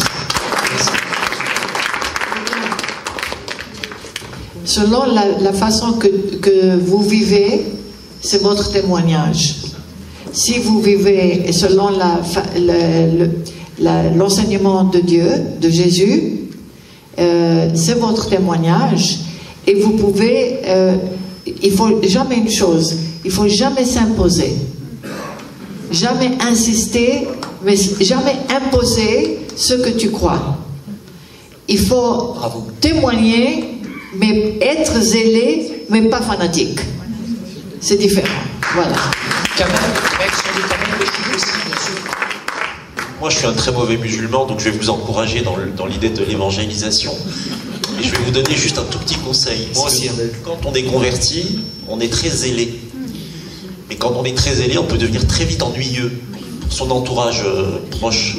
Donc, véritablement, si vous voulez guider vos proches vers le chemin qui vous a été salutaire, c'est premièrement d'être exemplaire vous-même. C'est-à-dire que les valeurs auxquelles vous croyez, vous devez tout simplement les incarner. En étant vous-même une Bible, l'évangile qui marche. Parce qu'on a cette parabole dans les hadiths du prophète qui dit qu'il était le Coran qui marchait. Vous, soyez l'évangile qui marche. Ensuite, choisissez une épouse pour fonder un foyer. Qui soit un foyer qui soit une Bible qui marche. Et au-delà de ça, vous rayonnerez. Mais vraiment, du fond du cœur, et je vous le dis vraiment, mais comme un frère, parlez le moins possible. Parce que les néo-convertis, je ne sais pas si on l'appelle comme ça, les néophytes. Les néophytes. Ça peut être, mais vraiment terrible. Merci. Et attention, je parle de vous chez les chrétiens et je vois les mêmes chez les musulmans. Ah, ils sont pires. Non, ils sont pas pires. Non, ils sont pas pires. Non, ils sont pas pires. Ils sont zélés. Et le pape Jean-Paul II, alors là, pour le coup, a écrit dans une de ses encycliques une partie sur le converti en lui disant « Sois exemple ». Ce que je vous dis, je l'ai lu de Jean-Paul II, voilà, tout simplement. Mais je l'ai aussi vécu avec des jeunes chrétiens évangéliques, cathos ou musulmans convertis qui étaient vraiment à fuir. Quoi. Merci Kamel, merci. Jésus dit « Soyez mon écho ». Merci. Imitez-moi. Merci Bassoula. Madame, question avec... Oui, j'ai une question. Moi, je suis née catholique dans une famille catholique. C'est pas grave, madame, ça soigne.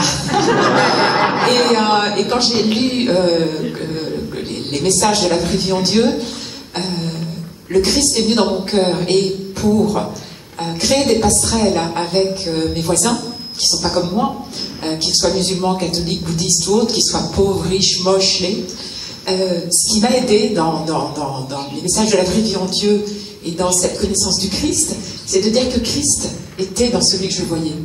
Et de ne plus voir celui que je voyais avec, je dirais, mon côté humain, mais avec mon cœur.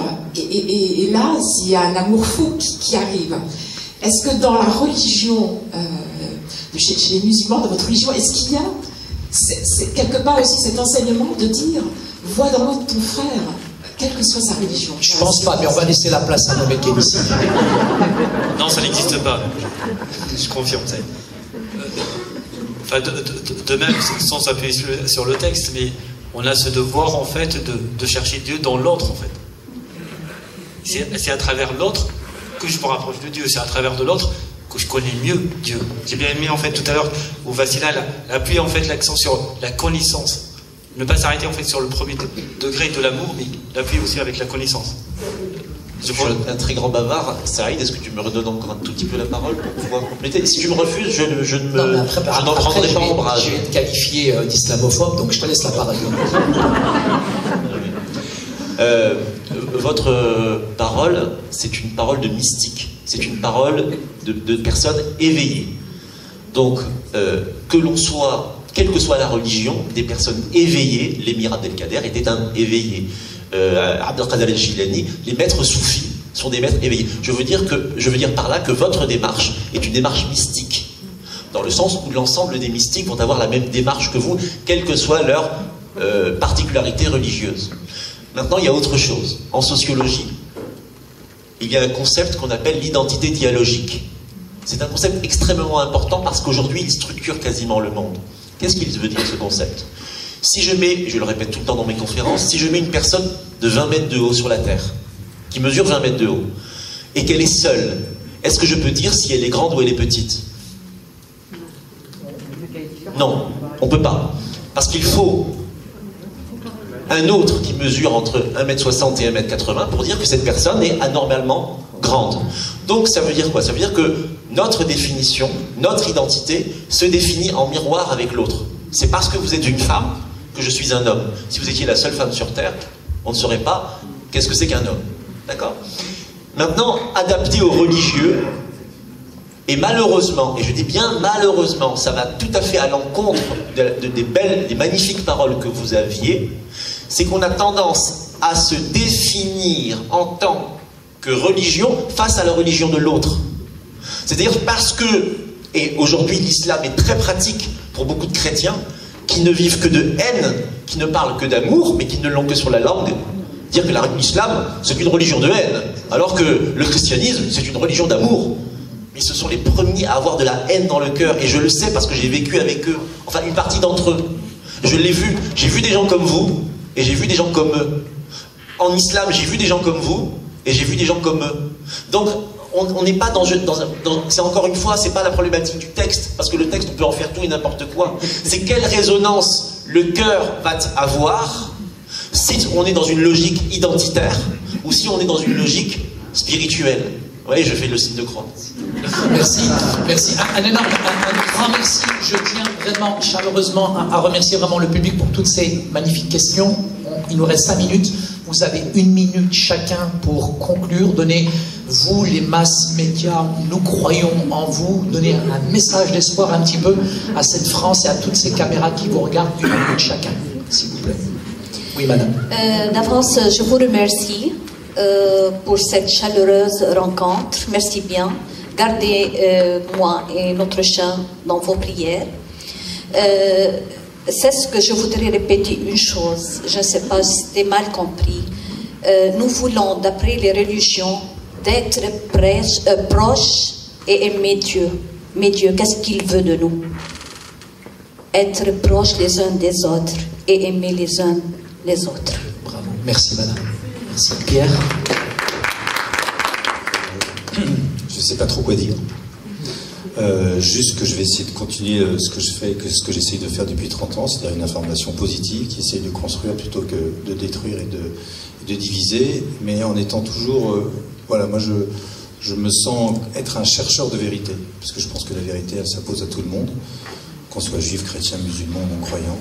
Donc c'est vraiment la vérité moi qui m'intéresse et je la cherche, et dans le non-jugement, parce que je suis effrayé de voir que cette société Facebook qui passe son temps à se juger les uns les autres, moi ça m'effraie un petit peu. Donc voilà, mon souhait c'était de participer justement en continuant d'essayer de traquer la vérité, notamment là avec mon prochain film sur les expériences de mort imminente, qui donne juste la preuve de l'existence de l'éternité, donc c'est pas rien. Je pense que si on avait tous conscience de notre finitude, mais que la finitude, qu'elle ouvrait la porte sur l'éternité, je pense qu'on n'en serait pas là aujourd'hui. Et voilà, l'homme vit comme s'il allait mourir, voilà. Malheureusement, comme s'il arrive, on va tous mourir, ça c'est une évidence, mais qui sait qu'on est fait pour l'éternité? Il n'y en a pas beaucoup qui le savent, du moins pour mes contemporains. Enfin, pour l'Occident, on va dire. Oui. Donc voilà, donc moi de mon côté, j'ai essayé de continuer de travailler dans Bravo. Merci. Monsieur Mohamed ici. Conclusion, mot de la fin, un peu d'espoir. De l'espoir, c'est difficile. Enfin, j'ai vu qu'il y avait une majorité de catholiques. Je pense que chez les catholiques, on parle de kérisme, en fait, de ce devoir d'annoncer la bonne nouvelle. Je pense que vous avez en fait vous avez assisté à de très belles paroles, très beaux témoignages. Maintenant, vous êtes responsable en fait de partager ça et de mettre en application les enseignements qu'on a pu partager. Père Kevin, merci beaucoup. Mohamed. Prier, aimer, repentir. Merci. vraiment, voilà, soutenez la démarche de Vassula autant que vous le pouvez, dans votre temps, dans votre argent, dans le fait de répandre, etc. Parce qu'on a vraiment, mais vraiment, vraiment, vraiment besoin de ces voix qui rassemblent face à ces voix qui divisent. Voilà. Merci. Alors, notre cœur, on sait que c'est la demeure de Dieu. Je veux prendre les paroles de Jésus. Il dit, si vous me laissez mon Esprit Saint à vous transfigurer, il peut vous transfigurer d'un désert à un jardin, dans un jardin, où je peux me reposer en vous. Si vous laissez mon Esprit Saint vous transformer, il peut vous transformer en un palais où je peux régner sur vous. Si vous me laissez vous transformer, je peux vous transformer votre cœur dans un paradis. Et dans ce paradis, vous pouvez me glorifier. Amen. Amen. Merci. Un énorme merci cet après-midi à ceux et celles, les orateurs qui ont pris le temps en tout cas de venir pour cette table ronde. Je remercie chaleureusement notre chère Joséphine qui nous vient tout droit du Liban. Remercier Pierre aussi pour son intervention qui était vraiment fructueuse. Remercier l'imperturbable Kamel Béchik. Merci à toute la sagesse, à tout l'amour, à tout ce qui dégage. Et je vous souhaite véritablement de pouvoir, en tout cas, de plus en plus, en tout cas, prendre le micro en France. Merci Mohamed Genissi. Merci au père Gavin. Thank you so much. You're welcome anytime in France. Et remercier aussi Vassula, elle est lumineuse, elle est rayonnante. On peut remercier les orateurs. Je ne manquerai pas de remercier, s'il vous plaît, cet après-midi, quelques coupables qui sont dans l'ombre et qui ont fait un travail extraordinaire. Rappelez aussi que c'est à cause de Kamel Béchik que je suis là, puisque ça fait 1 an qu'il m'a demandé de participer à cette table ronde. Merci d'avoir pris l'initiative de la faire. Ce que je voudrais, c'est que ça se fasse de plus en plus, qu'on puisse valoriser tout le potentiel qu'il y a là. Remercier chaleureusement Nicolas qui est ici, à ma droite. S'il vous plaît, merci. Je n'oublierai pas de remercier Neil qui est à la caméra et remercier celle qui n'est pas là mais que je aussi. Yola, merci à Yola. Et remercier aussi Donna qui est à la sonorisation.